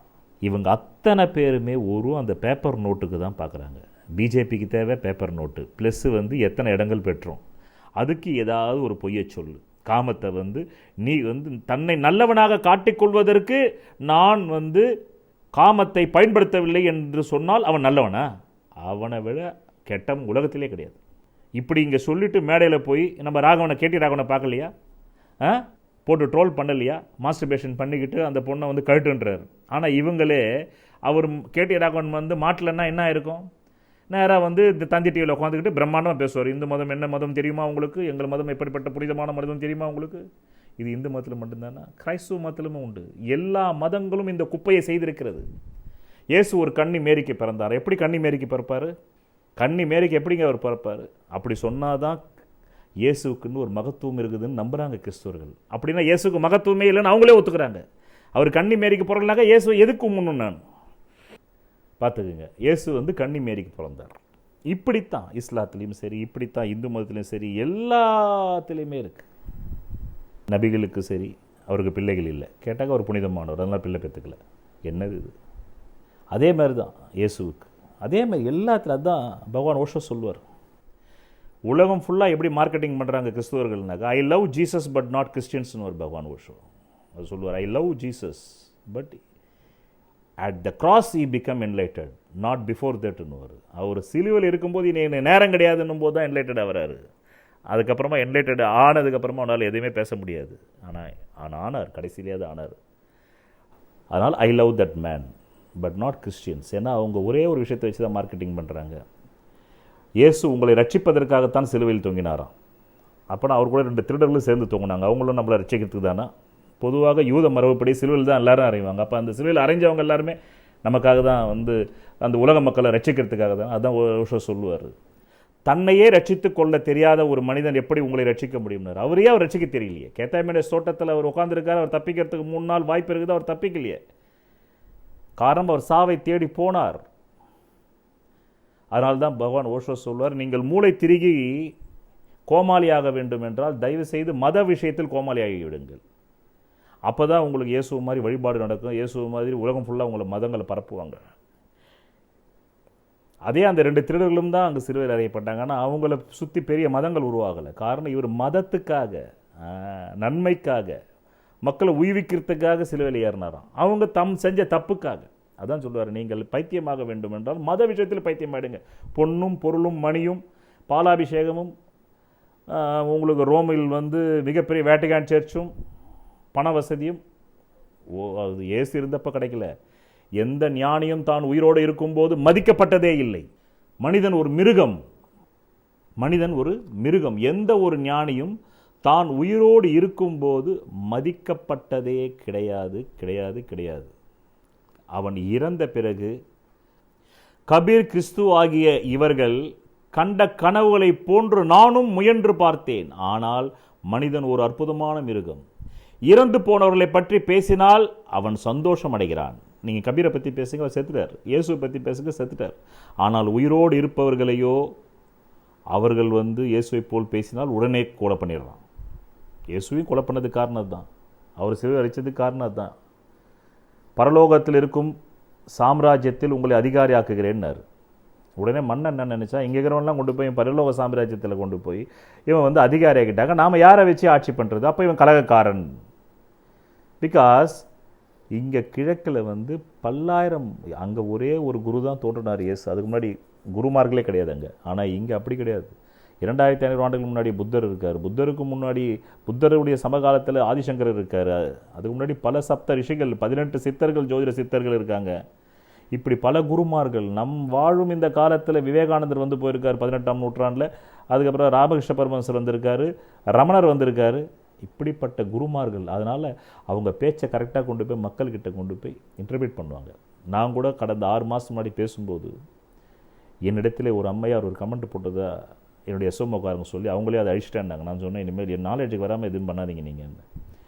ஏன்னா அந்த அம்மா என்னென்னு போட்டிருந்தாங்கனாக்கா, are you speaking consumed drug? நீ பேசுகிறது ட்ரக் அடிச்சுட்டு பேசுகிறியான்னு கேட்குறாங்களாம். நான் 1.5 மணி நேரம் பேசியிருந்தேன். அது ட்ரக் இல்லைம்மா, நிற்கும் அசையும் பொருள் நின்றது, அதுதான் ஞானம், அது ஞான போதை. அதான் பகவான் ஓஷோ சொல்வார், லுக் அட் மை ஐஸ்ன்னு. லுக் அட் மை ஐஸ், அதில் ஒரு போதை தெரியும் பார், அதுதான்டா ஞான போதைன்னு. ஞானம் என்பது ஒரு வகையான போதை. அது வெளியேற்ற போதையை விட உங்கள் உடம்பால் தாங்கிக்கவே முடியாது. மேரிசோனா, எல்எஸ்டி, ஒரு மிகப்பெரிய, நீங்கள் எவ்வளோ பெரிய அழகின்னு சொல்கிறீங்களோ, கிளியோபாட்ராவே சொன்னீங்கனாலும் சரி, அவள் கூட நீங்கள் படுத்து வெளியேற்றம் பண்ணும்போது கூட இல்லாத ஒரு மிகப்பெரிய ஒரு போதை வரும். அதுதான் அந்த பாலையா சொன்னது. ஒரு கணம் பஞ்சபூதங்கள் நின்றது, நிற்கும். நான் அந்த போதையில் பேசுகிறேன். அந்த மாதிரி நினச்சிட்டாங்க நான் எல்எஸ்டி மேரிசோனா போதையில் பேசுகிறேன், கஞ்சா போதையில் பேசுகிறேன். கஞ்சா போதையில் பேசுகிறவனுக்கு நாக்கு தடுமாறாதா? அதனால் நீங்கள் இயேசுவை பற்றி பேசுங்க, விவேகானந்தரை பற்றி பேசுங்க, ரமணரை பற்றி பேசுங்க. அவங்களாம் உயிரோடு இல்லை, ஏன்னா அவங்க செத்த பணமாயிட்டாங்க. ஆனால் இப்போ நான் உயிரோடு இருந்து பேசுகிறேன் பார்த்தீங்களா? அப்படி பேசுனா, நீ இப்படி பேசுவேன், நீ எப்படி எங்கள் ஐயப்பன் எப்படி சொல்லுவேன்? ஐயப்பன் உயிரோடு இல்லை, ஆனால் அவரை வழிபடுறாங்க. ஆனால் உயிரோடு இருக்கும்போது யாரும் மதிக்கப்பட்டதில்லை. இயேசு உயிரோடு இருக்கும்போது செருப்பால் அடித்தார்கள், காரி துப்பினார்கள். அவருடைய இறுதி சடங்கின் போது நபிகள் விரட்டி அடிக்கப்பட்டார் காபாவிற்கு. அருணகிரியாருக்கு தீ வச்சாங்க, அருணகிரிநாதருக்கு தீ வச்சாங்க. ஆனால் அதே மனிதர்கள் இறந்து போன அப்புறமா ஈகோ சாட்டிஸ்ஃபைட் ஆகிடுது. இப்போ அந்த மனுஷன் இல்லை, இனிமேல் அவனுக்கு கோயில் கட்டினா அவனுக்கு தெரியுமா? தெரியாது. இப்போ நீங்கள் முச்சந்தி நின்று இயேசுடைய புகழ் பாடுறீங்க, இயேசுக்கு தெரியுமா? தெரியாது. அதுதான் எல்லா மதங்களும் ஆள் சேர்க்கறதுக்கும் பணம் சேர்க்கறதுக்கும் மாப் சைக்காலஜி உருவாக்குறதுக்கும் இந்த மாதிரி கூட்டம் சேர்க்குறாங்க. அந்த கூட்டம் சேர்க்கணும்னாக்கா அவங்கள காயடிக்கப்பட்ட மாடுகளாக்கணும். எப்போவுமே பார்த்தீங்கன்னாக்கா ஒரு காளை மாடு வாங்கிய உடனே அதை செக்ஸ் நரம்பை துண்டிப்பாங்க, அதுதான் காயடிக்கிறது. அப்போ தான் அது பொதி சுமக்கும். இல்லைன்னா அது பொதி சுமக்காது. அது அந்த பக்கம் இந்த பக்கம் பசுமாடை பார்த்ததுன்னா ஓடிடும். அதனால தான் காயடித்தல்னு ஒரு சடங்கே உண்டு காளை மாடுகளுக்கு. அந்த காய் அடிச்சிடுவாங்க, செக்ஸ் நரம்பை துண்டிச்சிடுவாங்க, 2-3 குழந்தைய பிக்க வச்சுட்டு துண்டிச்சிடுவாங்க. அப்படித்தான் எல்லா மதங்களும் உலகத்தில், இந்து ஆகட்டும், இஸ்லாத்தாகட்டும், கிரைஸ்தவமாகட்டும், அந்தந்த மதங்கள் மனிதனை காயடிக்கப்பட்டு விடுகிறது. நபிகள் 7 பேரை திருமணம் செய்திக்கலான்னு சொன்னாருன்னா அந்த கால நாகரிகத்தில் பெண்கள் அதிகம், ஆண்கள் கம்மி. இப்போ அப்படி சொல்லலைனாக்கா அந்த பெண்கள் விபச்சாரிகளாக தான் மாறணும். அதனால் அவர் சொன்னார். ஆனால் இன்றைக்கி அப்படி கிடையாது. 130 கோடி இந்தியர்கள் இன்றைக்கி ஒரு கல்யாணமே யாருக்கும் நடக்க மாட்டேங்குது. டி ராஜேந்திரன் என்னுடைய நண்பர். அந்த டி ராஜேந்திரனுடைய நண்பர் அவர் சத்தியம் டிவியில் பேசியிருக்காரு. நான் சமீபத்தில் இன்றைக்கி முந்தானத்து நீ தான் பார்த்தேன். அதில் அவர் சொல்கிறாரு, என் பையன் பணக்காரியை கேட்டான்னா நான் கொண்டாந்து கொடுத்துருவேன், நடிகை கேட்டாலாம் கொண்டாந்து கொடுத்துருவேன், லட்சம் கோடிக்கு அதிபதி பொண்ணு வேணாலும் கொண்டாந்து கொடுத்துருவேன். உண்மையிலே லட்சம் கோடிக்கு அதிபதி பொண்ணு அவருக்கு வராது, அது தெரியும் எனக்கு. நான் கொண்டு வந்து நான் கொடுத்துருவேன். ஆனால் என் பையன் அறிவாளியான பொண்ணை டிகிரி பொண்ணாக கொண்டாந்துருவேன். ஆனால் என் பையன் எனக்கு பிடிச்ச பொண்ணை கொண்டு வான்றான். இதை கேட்டுட்டு ஒரு அம்மா அந்த சத்தியம் நியூஸில் ஒரு கமெண்ட் போடுறாங்க. அதை நான் படித்தேன். Sir, we are all in the same boatன்றாங்க. காட் பேஸ் ஆல்மைட்டி பிளெஸ் யூன்றாங்க. என்னிடம் 5 ஆண்டுகளுக்கு முன்பு டி ராஜேந்தர் அவர்கள் என் நண்பர், மணிக்கணக்கில் பேசுவார். ஆமாம், நான் அதுக்காகவே நிறைய பேர் அவாய்ட் பண்ணுறதுக்கு காரணம் என்னென்னா, ஒரு கட்டத்துக்கு மேலே நான் இப்போ வந்துட்டேன். இனி என் டைமை நான் வேஸ்ட் பண்ண விரும்பலை. அவங்க ஈகோக்காக நானே முதல்ல ஒரு நாள் உட்காந்து சொல்கிறேன், 12 வருஷத்துக்கு முன்னாடி நீங்கள் 400 கோடிக்கு அதிபதி ஆவீங்கன்னு. 400 கோடி இப்போவே என்கிட்ட இருக்குதுங்க. ஆமாம், நீங்கள் என்ன 400 கோடின்றீங்க? நான் 2 லட்சம் கோடி சம்பாதிப்பேன் சாகிறதுக்குள்ளன்றார். நான் தான் சொன்னேன், பைத்தியங்களை ஒன்றுமே பண்ண முடியாது. சரி, விட்டுட்டேன். அதனால் நான் ஒரு ஃபோன் எடுக்க மாட்டேன், அவராக தான் எப்போ எடுப்பார். அப்புறம் என்னை தேடி கண்டுபிடிச்சி அவர் மேனேஜரை விட்டுலாம் ஒரு 10 வருஷம் முன்னாடி கூப்பிட்டு போனார். அப்புறமா இப்போ சுத்தமாக அவர் ஃபோன் எடுக்கிறதில்ல, என் நம்பரில் இருக்கார் அவர். 5 ஆண்டுகளுக்கு முன்னாடி சிலம்பரசன் ஜாதத்தை என்கிட்ட முதல்ல என்கிட்ட கொடுக்கவே இல்லை ஒரு ஜாதத்தை. அப்புறமா அவராகவே கொடுத்தார், நம்பிக்கை வந்தோன்னு சரின்னு கொடுத்தார். ரைட், நான் ஒரு ஜாதத்தை இப்போ சொல்ல விரும்பல. ஆனால் ஒரு ஜாதகத்துக்கு திருமணம் ஆகாது, அது மட்டும் நான் சொல்லுவேன். அப்படியே ஆனாலும் அது டைவர்ஸ் ஆகிடும். இது மட்டும் என்னால் சொல்ல முடியும், மற்ற தகவல் தேவையில்லை. எதுக்கு நான் சொல்ல வரேன்னா, என்னுடைய குருநாதர் சிவாமயநாதன் சொல்லியிருக்கிறார், யார் ஒருவருக்கு 7ஆம் பாவம் சரியாக அமையப்பட்டிருக்கிறதோ அவர்களுக்கு பல கோடி புண்ணியங்களை செய்திருப்பாராம் முன் ஜென்மத்தில். அவர்களுக்கு தான் தன்னுடைய ஜோதிட சிந்தனை களஞ்சியம் என்ற புத்தகத்தில் சொல்லியிருக்கிறார். பல கோடி புண்ணியம், 1 கோடி 2 கோடிலாம் கிடையாது, பல கோடி புண்ணியம். பிசிராந்தையார் நல்லதொரு மனைவியை அடைந்து சிறப்பியல்புகளால் வடக்கிலிருந்து வீடு பேற்றினை அடைந்துள்ளார். 7ஆம் பாவ சிறப்பு, 7ஆம் பாவத்தின் துணை கொண்டு கீழ்கண்டவற்றில் அறிய வேண்டும் என ஜோதிட சாஸ்திரம் கூறுகிறது. அவை திருமணம், சிற்றின்ப நிலை, வழக்கு, சுற்றம் சூழ்தல், சன்மானம், வியாபாரம், திருமண காலம், மனைவி, ஆயுள், கலத்திர சுகதுக்கம், போகசக்தி ஆகியவற்றை 7ஆம் பாவத்தை கொண்டு அறிய வேண்டும் என்பது புலனாகிறது. அந்த வகையில் அந்த பாவம் லௌகீக பாவம் என்றும், காமத்தூண்டல் பாவம் என்றும், காதல் பாவம் என்றும் நன்குணரலாம். இந்த பாவத்தின் புனிதத்தன்மை அல்லது விரசத்தன்மை இவற்றிற்கேற்ப ஒரு மனிதன் தன் இல்லறத்தையும் உடலையும் ஓம்புகிறான் என்பதுதான் விதியாகும். ஊழ்வினை பயனாய் உலகிற் பிறந்த மாந்தர் அனைவரும் வித்யா சம்பாதனத்தால் ருஷிகடனையும், யாகாதிகளால் தேவர்கடனையும், பிரஜோத்பாதனத்தால் பிதுர்கடனையும் தீர்த்து பின்னர் முன்கூறிய 3 கடனையும் கொடுத்த பின்னரே மோட்சத்தில் மனதை செலுத்த வேண்டும் என்று சாஸ்திரம் கூறுகிறது.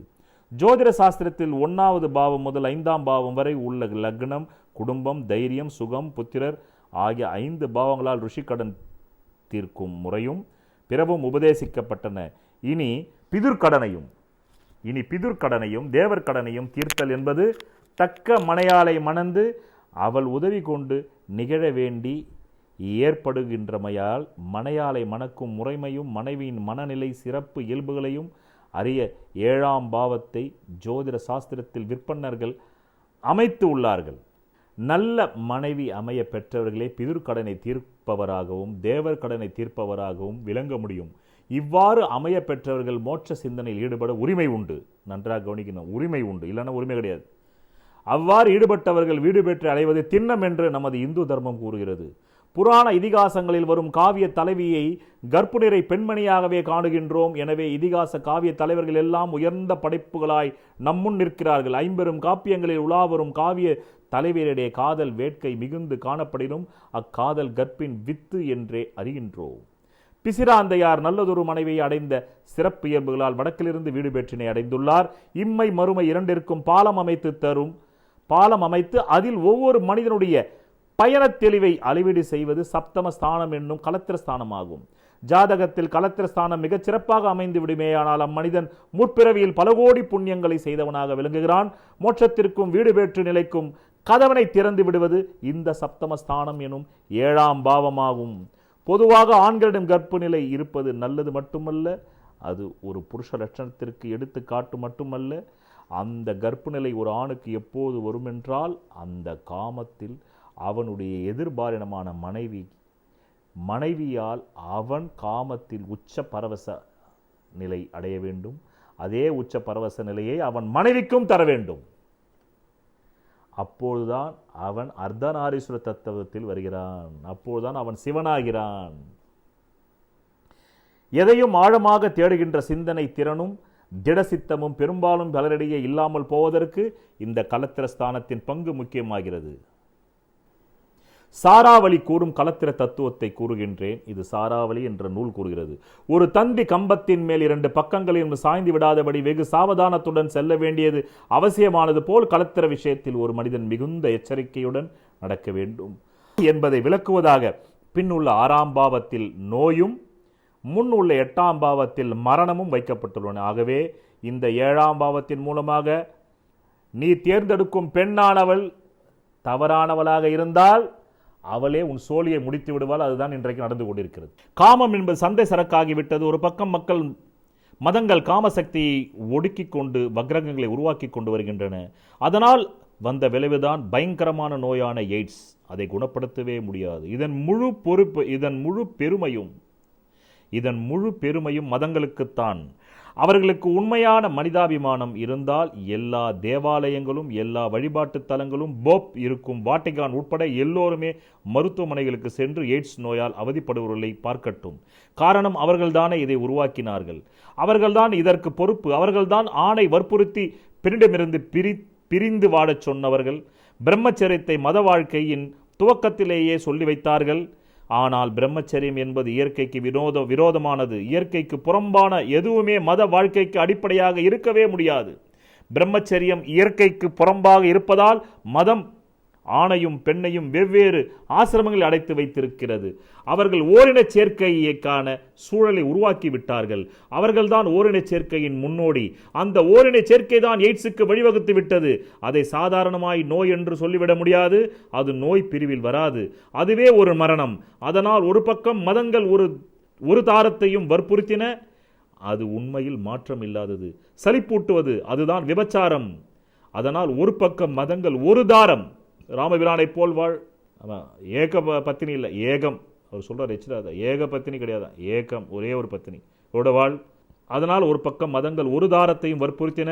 அது உண்மையில் மாற்றம் இல்லாதது, சலிப்பூட்டுவது. அதுதான் விபச்சாரம் என்கிற தொழிலை உருவாக்கியது.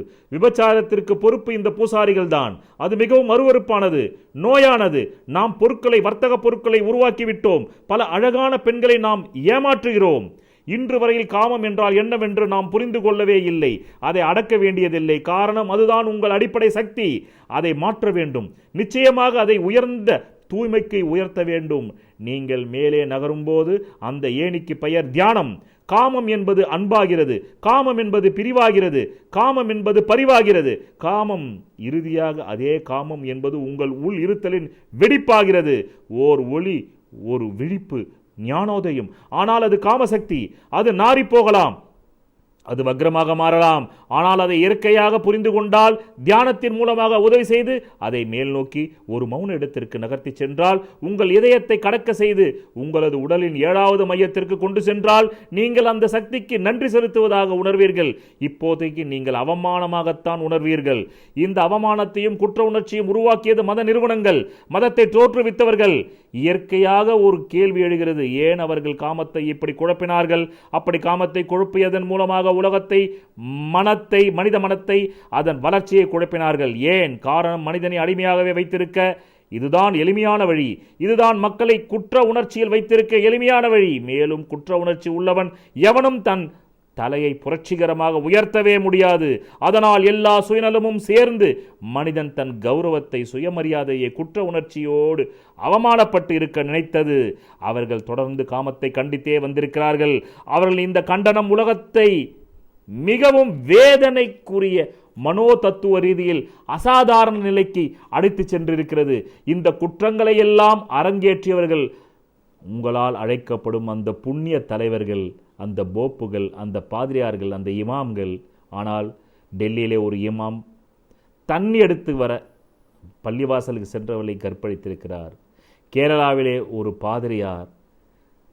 ஒரு பாதிரியாரும் கன்னியாஸ்திரியும் உடலுறவு வைத்துக் கொண்டிருந்ததை பார்த்தவளை கொன்று அவரே வந்து Charles Darwin theory, survival of the fittest. இதன் பொருள், தகுதியுடையது தப்பிப் பிழைக்கும். உங்கள் ஜனன ஜாதகம் இந்த கர்ம பூமியில் தப்பிப் பிழைக்குமா? அதற்கான கிரகபல தகுதியை உங்கள் ஜனன ஜாதகம் பெற்றிருக்கிறதா என்பதை எப்படி அறிவீர்கள்? அதற்காக உருவாக்கப்பட்டதுதான் இந்த அஸ்ட்ராலஜி தெரப்பி கிளாஸஸ். நீங்களும் உங்கள் ஜனன ஜாதக பலம், பலவீனத்தை அறிந்து உங்கள் வாழ்க்கையில் வெற்றி பெற இன்றைய அஸ்ட்ராலஜி தெரப்பி கிளாஸில் சேர்ந்து பயனடையுங்கள். பை ஸ்ரீ மகாமேரு ஜோதிட தியானாலயம் ட்ரஸ்ட், ஃபவுண்டர் ஜோதிட சத்குருஜி மேரு.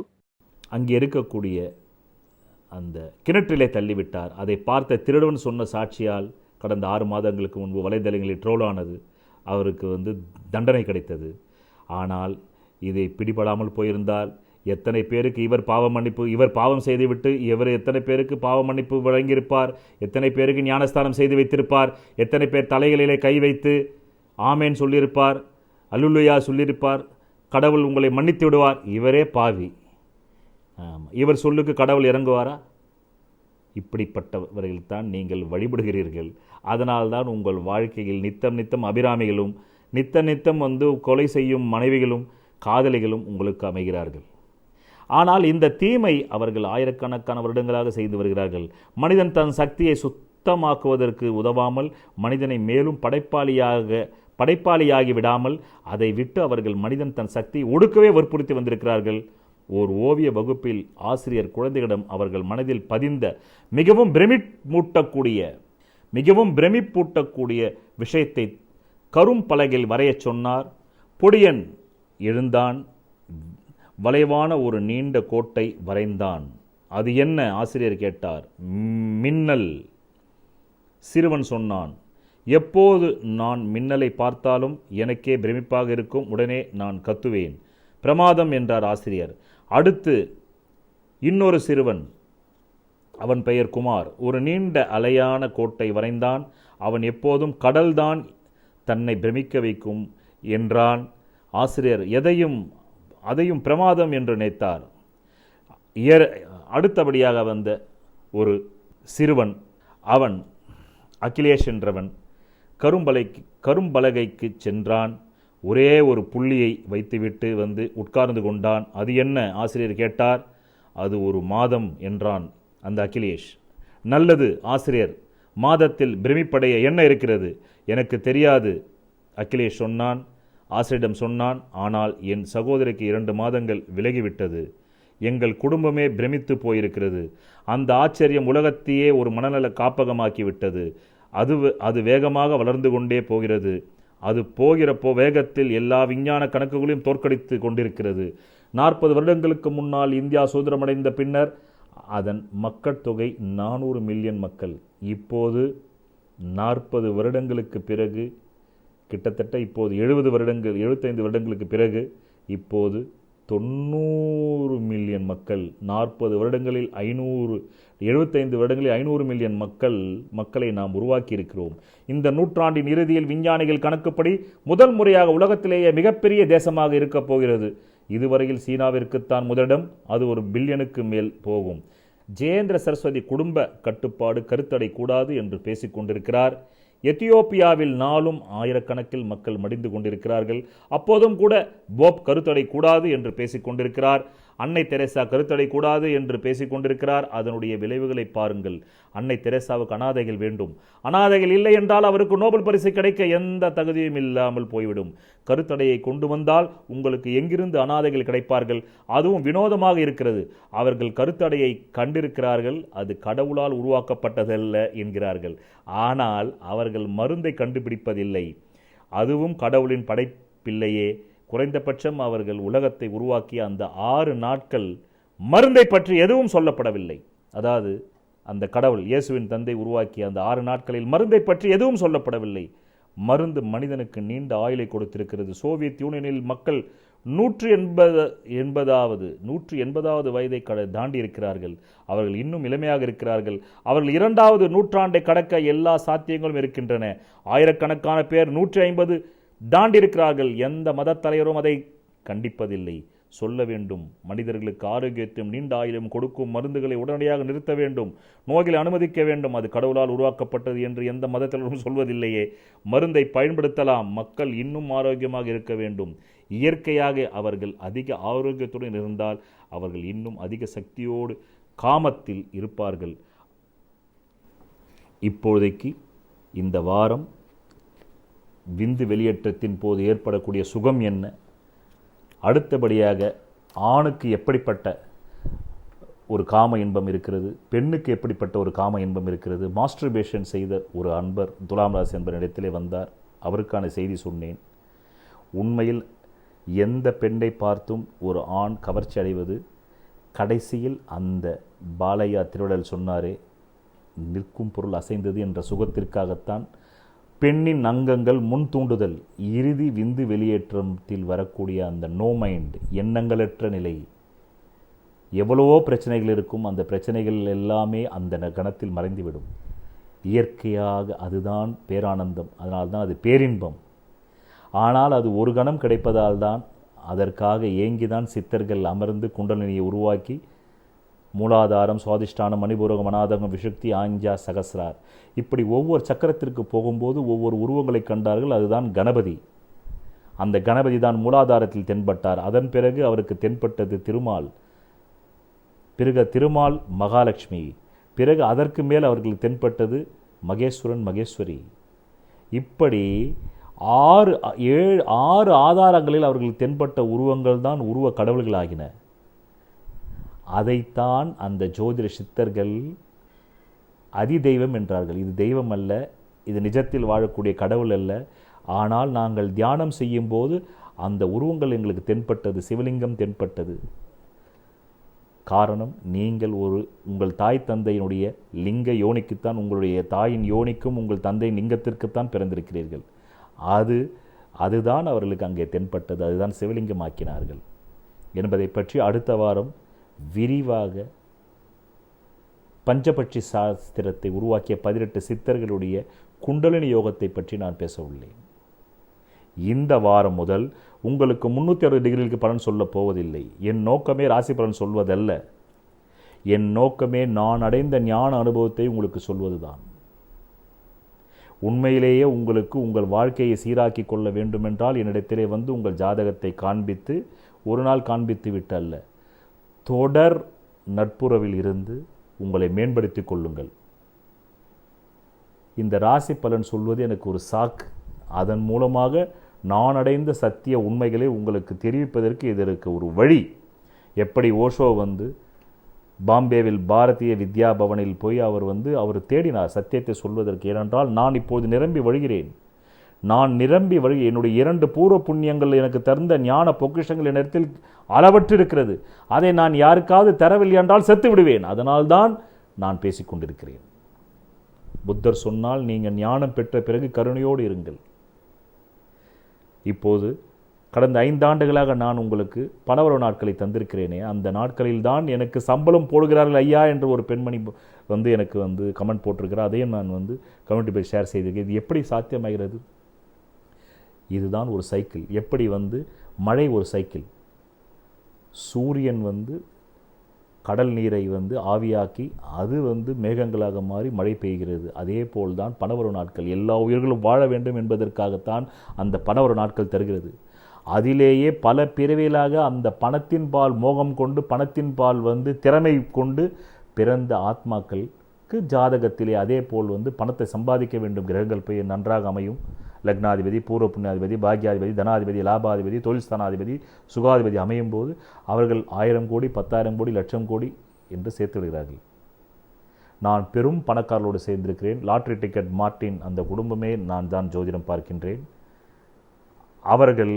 அவர்களிடம் இருப்பது 1000 கோடி தான். ஆனால் அவர்கள் கொடுக்கும் எஸ்டாப்ளிஷ்மெண்ட் 10,000 கோடிக்கு இருக்கும்.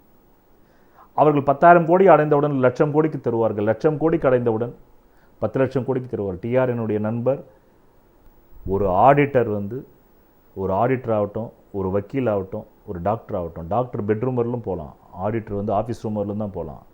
அதே மாதிரி தான் வந்து வக்கீலும் ஆஃபீஸ் ரூமோடு தான் நிப்பாட்டிப்பாங்க. ஆனால் ஒரு ஜோதிடர் தான் பெட்ரூமை தாண்டியும் போவோம். அப்படி நான் பெட்ரூமை தாண்டி நான் மார்ட்டின் குடும்பத்தை பார்த்திருக்கிறேன். அதே போல் நான் வந்து டி ராஜேந்தரை பார்த்திருக்கிறேன். பல நடிகர்கள் நடிகைகளை நான் பார்த்திருக்கிறேன். அவர்களிடம் இருப்பது, டி ராஜேந்தரிடம் இருப்பது வந்து கடுகளவு. ஆனால் அதை அவர் பெருசாக ஒளிபெருக்கி மூலம் பெருசாக காட்டினால்தான் இன்னும் பெருசு வரும் என்று நினைக்கிறார்கள். இயேசுவின் ஒரு வார்த்தை, எங்கு செல்வம் இருக்கிறதோ அங்கு சேரும், எங்கு இல்லையோ அங்கிருந்து எடுக்கப்படும். இவ்வளவுதான். இந்த ப்ராக்டிஸை தான் அவங்க பண்ணுறாங்க. அவங்ககிட்ட செல்வம் இருக்குது, நிறைய இருக்கிறதா காமிக்கிறாங்க. அப்போ நிறைய வந்து ஆடுகள் வந்து விழும் அவங்கள போட்டு பலிகடா பண்ணுறதுக்கு. அவருடைய மகனுடைய ஜாதகத்தை என்கிட்ட கொடுத்து கேட்டார். நான் இன்னவரையும் பலன் சொல்கிறேன். ஏன்னா தேவையில்லை, அவங்களுக்கு நான் தேவையில்லை. நான் யாருக்கு தேவைப்படுவேன் என்றால் த பீப்புள் ஹூ தர்ஸ்ட். இப்போது 302 கமெண்ட் வந்த இடத்துல 15 கமெண்ட் கொண்டு வந்திருக்கிறேன். காரணம், அவங்களாம் தேர்ஸ்ட் இல்லாதவங்க போயிட்டாங்க. அவங்க போகிறதுக்காகத்தான் நான் ஒவ்வொரு வாரமும் வந்து 10 செகண்ட் ஆடு, 20 செகண்ட் ஆடு, 30 செகண்ட் ஆடுன்னு போட்டு போட்டு போட்டு போட்டு ஒரு பெண்மணி கூட கேட்டாங்க எங்கிட்ட 2-3 ஜாதகம் பார்த்தாங்க. ஐயா, உங்கள் ஸ்பீச்சுக்கு மில்லியன் கணக்கில் வியூஸ் வரணும், 1000 கணக்கில் லைக்ஸ் வரணும், கம்மியாக இருக்குதே என்னாங்க. அப்படி மில்லியன் கணக்கில் லைக்ஸ் ஒரு நாள் வரும். அப்பொழுது நான் என் வார்த்தையில் நான் எதை பற்றி பேசுகிறேன் என்று புரிந்து கொண்டு அதை அவர்கள் வாழ்க்கையில் அனுபவிக்கும் போது வரும். அதுக்கு நாளாகும். இயேசு சாகும்போது 32 வயசில் 12 பேர் தான் இருந்தாங்க. இன்றைக்கி 300 கோடி பேர் இருக்காங்களே. ஓஷோ முதல் மீட்டிங் பம்பாயில் பேசும்போது வெகு சிலர் தானே அவர் கூட இருந்தாங்க. போதும். 302 தேர்ஸ்ட் இல்லாதவங்க. அவங்கள நான் முட்டாள்னு சொல்ல மாட்டேன், அறிவாளியாக கூட இருக்கலாம். தேர்ஸ்ட் இல்லை அவங்களுக்கு, தன்னை பற்றி தெரிந்து கொள்ளும் தாகம் இல்லை அவர்கள். வெளிச்சத்தை காட்டாத ஒரு விளக்கா? ஜோதிடமே ஒரு பெரிய ஜோதின்ற விளக்கு. அந்த ஜோதி விளக்கு உங்கள் வாழ்க்கையில் வெளிச்சமே காட்டாத ஜோதிடத்தை தான் எல்லா ஜோதிடரும் சொல்கிறாங்க. அதை நான் சொல்லணுன்ற அவசியமே எனக்கு கிடையாது. இன்றைக்கே நான் போதிய பொருளாதாரத்தோடு தான் இருக்கிறேன். நான் இருப்பதற்கு ஒரு வீடு வேண்டும். அதைவிட ஒரு ஆசிரமமே பெரிதாக கட்டியிருக்கிறேன். டோனர்ஸ் வரும்போது பல தாகம் கொண்டவர்களுக்கு பகவான் ஓஷோ ஒரு வாட்டி பொற்கோயிலுக்குள்ளே போயிட்டார். எப்படி போனாருன்னாக்கா, ஒரு உண்மையான சிங் எப்படி இருப்பாரோ அதே மாதிரி கடன் வாங்கி அந்த மேக்கப்லாம் போட்டு அந்த சிங்குகள் அந்த இது மேலே போடுவாங்க இல்லையா, அவங்க கட்டுவாங்க டர்பன், அந்த டர்பன் எல்லாம் கட்டிக்கிட்டு போயிட்டார். ஒரு பெரியவர் மட்டும் வாட்ச் பண்ணிக்கிட்டே இருக்கார். இவரை கரெக்டாக பண்ணிக்கிட்டு இருக்கார் அவர். அதாவது வந்து எப்படி வந்து அந்த சிங்குங்கள்லாம் அந்த பொற்கோயில்களால் சீக்கிரமாக போயிட முடியாது, சிங்கு தான் போக முடியும். ஆனால் அங்கே 50,000 பேர் கூடுறாங்க அன்றைக்கி. அந்த 50,000 பேர் கூடுற இடத்துல அவர் பேசி ஆகணும். ஏன்னா அங்கே ஏதாவது ஒரு தாகம் கொண்டவர் இருப்பான். அதனால தான் புத்தர் சொல்கிறார், நீங்கள் ஞானம் பெற்ற பிறகு கருணையாக இருங்க. உங்களுக்கு ஏச்சுக்களும் பேச்சுக்கள் வந்தாலும் நீங்கள் அந்த ஞானத்தை சொல்லிடுங்க. ஏன்னா பணவரவு நாட்கள் மாதிரி அது யாருக்காவது தேவைப்படும். இப்போ இந்த பணவரவு சைக்கிளை வந்து சித்தல் கண்டுபிடிக்கலனாக்கா நான் எப்படி அது உங்களுக்கு தர முடியும்? அப்புறம் நீங்கள் எப்படி அதை பயன்படுத்த முடியும்? அந்த சித்தர்கள் வந்து முதல்ல அவங்களுக்காக தான் கண்டுபிடிச்சாங்க. அப்புறமா அவங்களுக்கு கண்டுபிடிச்சி அதில் அவங்க பலன் அடைஞ்ச உடனே அது தான் பெற்ற இன்பம் பெறட்டும் இவ்வையகம்னு கொடுத்தாங்க. அப்படித்தான் இந்த துளாராசியில் கடந்த 1 வருடமாக நான் பெற்ற இன்பம் நீங்களும் பெற வேண்டும். நான் எப்போதெல்லாம் ஜோதிடத்தை பற்றி பேசுகிறேன் அப்போதெல்லாம் நான் ஜோதிடத்தை பற்றி பேசுவதே இல்லை. அது எனக்கு ஒரு சாக்கு. நான் என் ஞான அனுபவத்தை தான், நான் என் வாழ்க்கையில் கண்ட அனுபவத்தை தான் பேசுகின்றேன். அதுதான் ஜோதிடத்திலே இருக்குது. கடந்த கால ஜோதிடம் மிக போர், மிக பொய். லக்னாதிபதி லக்னத்தில் இருக்கணும், பஞ்சமாதிபதி பஞ்சமத்தில் இருக்கணும், பாக்கியாதிபதி பாக்கியத்தில் இருக்கணும், 10 கூடையன் 10ல் இருக்கணும். இப்படி தான் ஜோதிட நூல்கள் சொல்லப்பட்டிருக்கு. ஆனால் நிஜ வாழ்க்கையில் பார்க்கும்போது அப்படி இருக்கிறவங்களும் ஒரு சாதாரணமான ஒரு புகழை தான் சாதாரணமான ஒரு 10 லட்சம் 20 லட்சம் 30 லட்சம் 50 லட்சம் 1 கோடி, அது கூட 20 ஆண்டுகள் முன்னாடி 4 லட்சம் ரூபாய்க்கு வாங்கின லேண்டு தான் இன்றைக்கி 2 கோடியாக இருக்குது. அது 20 ஆண்டுகள் அந்த லேண்ட் இன்க்ரீஸிங் தான் இருக்குது, அவங்களுடைய மாத வருமானம் இன்க்ரீஸிங் இல்லை. ஆனால் எது ஜோதிடத்தில் தப்புன்னு சொல்லப்பட்டதோ அப்படிப்பட்ட ஜாதகங்கள்லாம் 1000 கோடி 10,000 கோடி வச்சுருக்காங்க. நான் மார்ட்டின் ஜாதகம் சொன்னல, அதுதான். இதெல்லாம் நான் நேரில் பார்த்த அப்புறமா தான் ஜோதிடத்துக்குள்ளே இருக்கக்கூடிய உண்மையற்ற விஷயங்களை தூக்கி போடணும். பொதுவாக ஒரு ஜாதகத்தை அவங்க அந்த கிரகம் வேலை செய்தால் நீங்கள் தான் தெரிஞ்சுக்கணும். அவர்களுக்கு ஆர்காசம் விந்து வெளியேற்றத்தின் போது தான் பஞ்சபூதங்கள் நிற்பது தெரியுமே தவிர, உங்களுக்காக நான் ஆர்காசம் ஃபீல் அனுபவித்தா எனக்கு தான் அது இருக்கும், உங்களுக்கு இருக்காது. அதை புரிந்து கொண்டு இந்த மாதம் முதல் 360 நாட்களுக்கு சொல்ல போவதில்லை, ஷார்ட் இன்ஸ் மட்டும்தான் தரப்போகின்றேன். அடுத்த மாதம்தான் கணபதி எப்படி தோன்றினார், சிவன் எப்படி தோன்றினார், மகேஸ்வரி பராசக்தி எப்படி தோன்றினார், முருகன் எப்படி தோன்றினார்னா தியானத்தில் சித்தர்கள் குண்டலினி சக்தி எழுப்பும்போது அந்த மூலாதாரம் சுவாதிஷ்டான சந்திப்பில் ஒரு உருவம் தெரியுது, மூலாதாரத்தில் ஒரு உருவம் தெரியுது, சுவாதிஷ்டானத்தில் ஒரு உருவம் தெரியுது. 7 சக்கரங்களில் ஒவ்வொரு உருவம் தெரிந்ததை தான் அவர்கள் விக்கிரக தெய்வமாக்கினார்கள். அதை முதலில் வழிபட்டு விட்டு பிறகு இதையும் தெரிந்து கொள்ள வேண்டும். நான் தரும் பூர்வ புண்ணிய தெய்வ டாலரையும் போட வேண்டும். அதில் உள்ள அந்த நான் தரக்கூடிய கல்லே லக்னாதிபதி பஞ்சமாதிபதி பாக்கியாதிபதிக்கு தான்.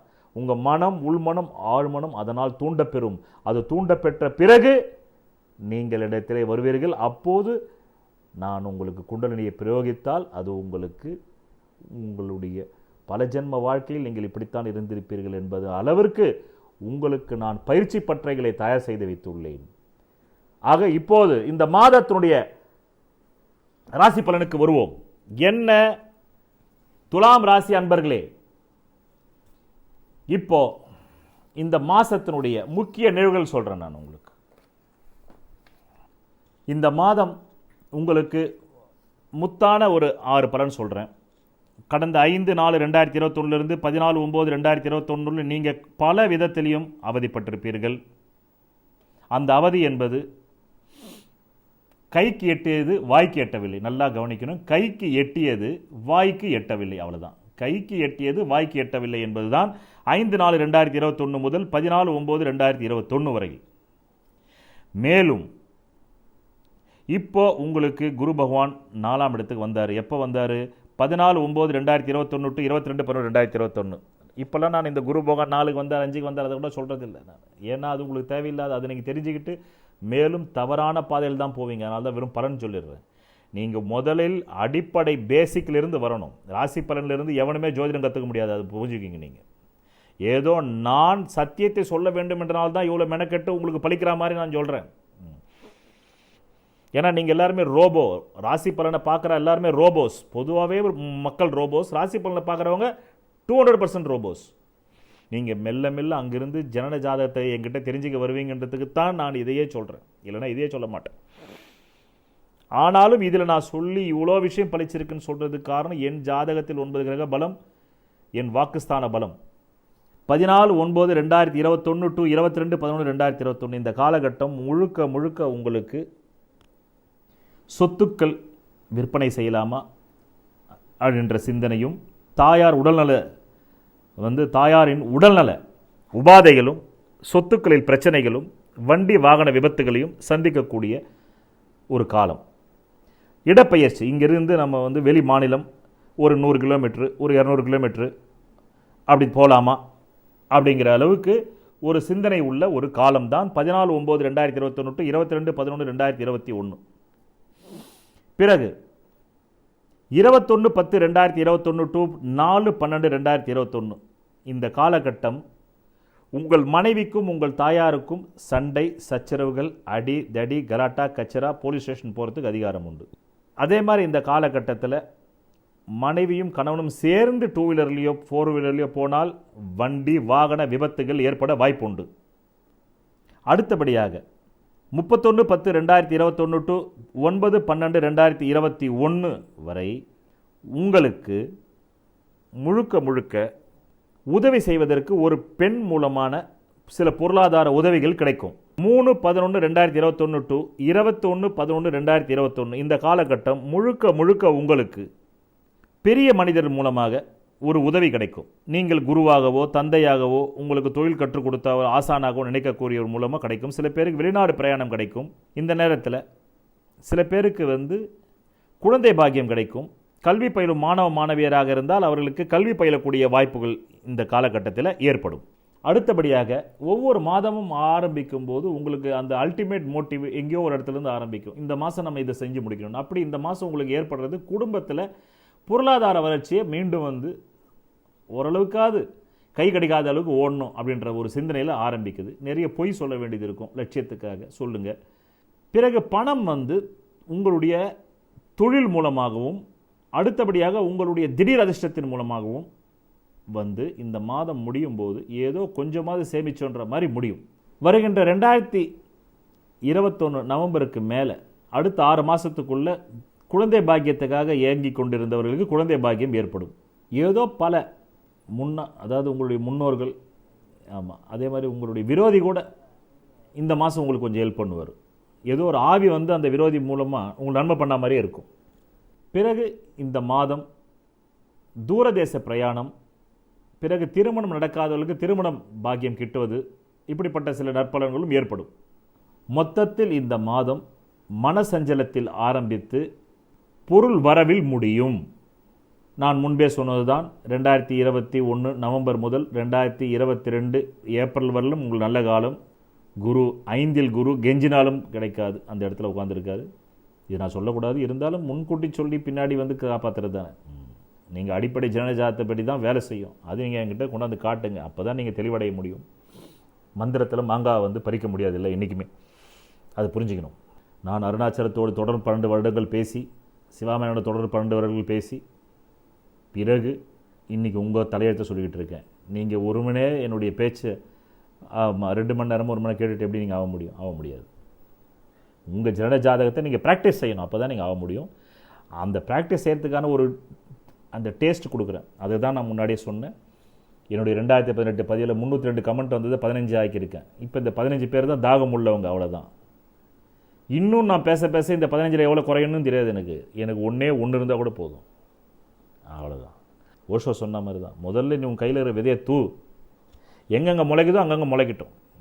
நான் தூவிட்டேன் கடந்த 5 ஆண்டுகளாக, இனிமேல் முளைக்கிறது முளையிட்டோம், அவ்வளோதான்.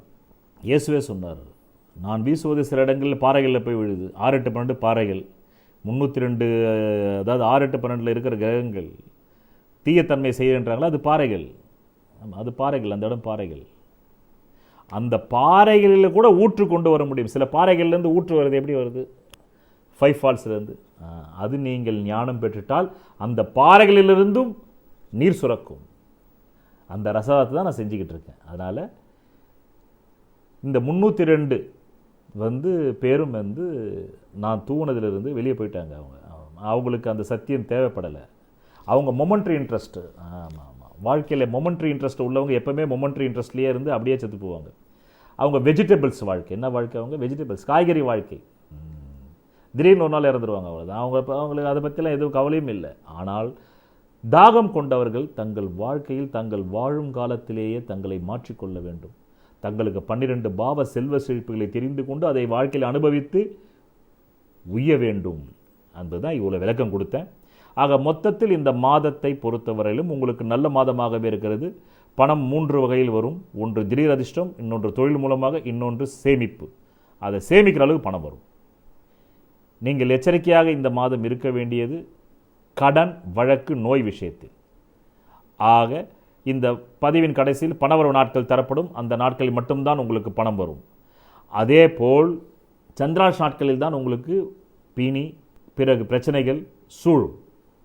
எது எப்படி இருந்தாலும் 2022 பிப்ரவரிக்குள்ளே நீங்கள் என்னென்ன செஞ்சு உங்களுக்கு இறை தேடணுமோ தேடிக்கிங்க. அதுக்கப்புறம் மீண்டும் வேட்டி ஒரு நேரம் வருதுன்னு சொல்லியிருக்கேன் நான் முன்னாடி, ரைட்? இதுதான் இந்த 1 மாத காலத்திற்கான துலாம் ராசி அன்பர்களுக்கான முன்னுரையோடு கூடிய மிக ஷார்ட்டான, இனிமேல் ஷார்ட்டாக தான் சொல்லப்படுற ராசி பலன். அவ்வளோதான், போதும். ஒவ்வொரு பேட்டர்ன் மாற்றி சொல்லலாம். 360 டிகிரிக்கு கடந்த 1 வருஷம் சொல்லிட்டேன்ல, ஒரே மாதிரி சொன்னால் எனக்கும் போர் அடிக்குதில்லை. இப்போ ஷார்ட்டாக சொல்கிறேன். விரைவில் நான் வருவேன் வீடியோவில். அது எப்போது என்னுடைய ஆத்மா சொல்லுது அப்போ நான் வருவேன். ஏன்னா உங்களுக்கு தேவை ஆடியோ தானே, வீடியோ பார்த்து நீங்கள் என்ன பண்ண போகிறீங்க? உங்களுக்கு தேவை செய்தி தானே வேணும். செய்தியை கொடுத்துக்கிட்டு இருக்கேன், அவ்வளோதானே. அதில் என் பணியை நான் பார்த்துக்கிட்டு இருக்கேன். என் ஆத்மா இந்த டைம்லேருந்து வீடியோவில் போகணும்னு சொல்லும்போது நான் அப்போ வந்துட போகிறேன். ஞானம் பெற்றவர்களுடைய எஜமானாக ஆத்மா இருக்கும், அந்த எஜமானின் வேலைக்காரனாக மனம் இருக்கும். ஆத்ம ஞானம் பெறாதவர்கள் அனைவருக்குமே எஜமானாக மனம் இருக்கும். அதனால் அவங்க சிக்கலில் போய் மாட்டிப்பாங்க. அதனால் என் பேச்சுக்கள் அனைத்துமே தன்னைத்தான் யார் என்று அறிந்து தெளிவும் ஒரு வாழ்க்கையில்தான் இறைமையே குடிக்கொண்டிருக்கிறது. உண்மையான இறைமை அங்கே தான் இருக்குது. மற்றபடி அந்த இறைமை அல்லாவிடமும் இல்லை, இயேசுவிடமும் இல்லை, சிவனிடமும் இல்லை. தன்னை அறிந்தார் சிவன், அதனால் அவர் கடவுளாயிட்டார். தன்னை அறிந்தார் இயேசு, அதனால் கடவுளாயிட்டார். தன்னை அறிந்தார் நபிகள், அதனால் அவர் தேவ தூதுவனாயிட்டார். இது யாருமே தன்னை அறிய முடியுமே. உங்களை போய் உலகத்தை அறிய சொல்லலையே, முருகர் மாதிரி மயில் எடுத்துன்னு போய் உங்களையே உங்களால் அறிஞ்சிக்க முடியலன்னாக்கா அப்புறம் நீங்கள் வாழ்ந்து என்ன பயன்? இதுதான் என் செய்தி. துலாம் ராசி அன்பர்களுக்கு மட்டுமல்ல, என்னை பின்தொடர்பவர்களுக்கான இது செய்தி. இதுதான், உங்களை அறிந்து கொள்வதற்கு நான் இந்த பூமியில் அவதாரம் எடுத்துள்ளேன். அதை பற்றித்தான் நான் எப்போதும் பேசுவேன். என் பேச்சு நாளைக்கே நான் வீடியோவில் வந்தாலும் இதுதான் பேச போகிறேன், மாற்றி பேச மாட்டேன். அதுக்கு என்றைக்கு தேர்ஸ்ட் உள்ளவங்களோ அந்த தேர்ஸ்ட் உள்ளவங்க வருவாங்க. தேர்ஸ்ட் உள்ளவங்கள தேர்ஸ்ட் இல்லாத நான் 2018 மாதிரியே பேசியிருந்தேன்னா இன்றைக்கி 302 கமெண்ட் வந்திருக்கும். அதனால் என்னுடைய நேரமும் வீண், பார்க்கின்ற அவருடைய நேரமும் வீண். ஒரு அறிவாளி எவ்வளோ நாள் தான் முட்டாள் மாதிரியே நடிக்க முடியும்? வடிவேல் பாஷையில் சொன்னான். நானும் எவ்வளோ நாள் தான் முட்டாள் மாதிரியே நடிக்கிறது. அதனால தான் அந்த 2018 நான் பண்ண முதல்ல அந்த முட்டாள்தனம் தேவைதான். காரணம், நான் தூவி பார்த்தேன். அந்த தூவுனதில் 302 கமெண்ட்டில் 14 கமெண்ட் நின்று இருக்குன்னா இது போதும் எனக்கு. நாளைக்கு இன்னும் தேர்ஸ்ட் உள்ளவங்க இதுக்குள்ளே சேரலாம், இல்லை இப்போது இருப்பது கூட குறையலாம். ஆனாலும் ஞானம் அடைந்த என்னை போன்ற ஆத்மாக்கள் தாகம் உள்ளவர்களுக்காக மாத்திரமே நாங்கள் பயன்பட முடியும். தாகம் இல்லாதவர்களுக்கு நாங்கள் பயன்பட மாட்டோம். அவ்வளோதான் விஷயம். நன்றி, வணக்கம். விதி மதி கதி. விதிங்கிறது உங்களுக்கு அமைஞ்சிருக்கிற ஜாதகத்தில் இருக்கிற ஜென்ம லக்னம்ங்கிறது. அது பலமா இருந்தா அந்த ஜென்ம லக்ன ஜாதகத்தில் இருக்கக்கூடிய அனைத்து விதமான தோஷங்களுக்கும் ஜாதக ரீதியாக பரிகாரம் செய்து உங்களை வெற்றி பெற வைக்கலாம். மதிங்கிறது உங்களுக்கு அமையக்கூடிய சந்திர லக்னம். விதியான ஜென்ம லக்னம் பலவீனமாய் கெட்டு போய் அந்த மதியாவது பலமா இருந்தா அப்பதான் நியூமராலஜி, நேமாலஜி, வாஸ்து சாஸ்திரம், ஹீப்ரு பிரமிட் நியூமராலஜி மூலமா உங்களை வெற்றி பெற செய்யலாம். ஜாதகத்துல விதி மதிங்கிற இந்த ரெண்டுமே கேட்டு கதிங்கிற சூரிய லக்னம் பலமா இருந்தா அவங்களுக்காக கண்டுபிடிக்கப்பட்டதுதான் பரிகார சாஸ்திரம். அதன் மூலமா அவங்களுக்கு பரிகாரம் செஞ்சு அவங்களை வெற்றியாளர்களா மாற்றலாம். அந்த பரிகாரத்திற்கு என்றே நான் கண்டுபிடிக்கப்பட்டதுதான் பூர்வ புண்ணிய அதிர்ஷ்ட தெய்வ டாலர் ஆகும். நான் உங்களுக்கு ஒவ்வொரு மாதமும் சந்திராஷ்டம நாட்களை பற்றி குறிப்பிட்ட 2.5 நாட்கள் ஒவ்வொரு மாதமும் சுபகாரியங்களை தவிர்த்தல் வேண்டும் என்று பிரதி மாதமும் உங்களுக்கு தந்து கொண்டு வருகிறேன். குறிப்பாக சந்திர அஷ்டமம் என்றால் அதன் பொருள் என்னவென்றால் சந்திரன் dash அஷ்டமம்.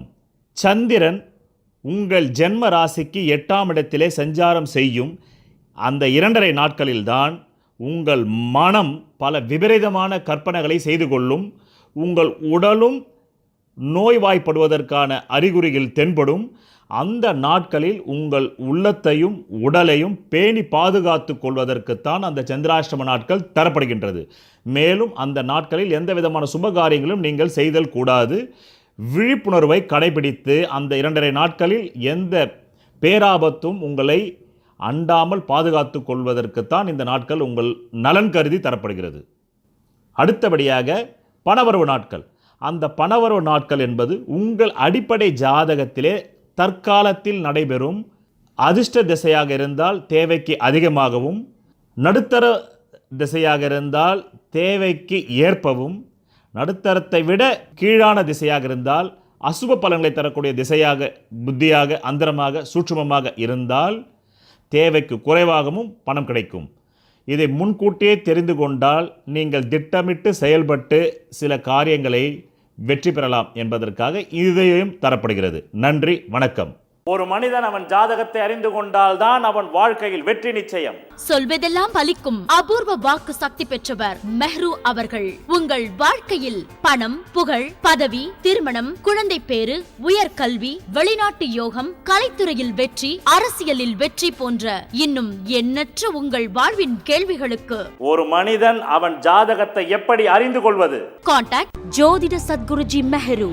Address Quality Complex, first floor, new number 45, wall number 12, Arunachalam Road, Saligramam, Chennai 93. Phone 0442376072.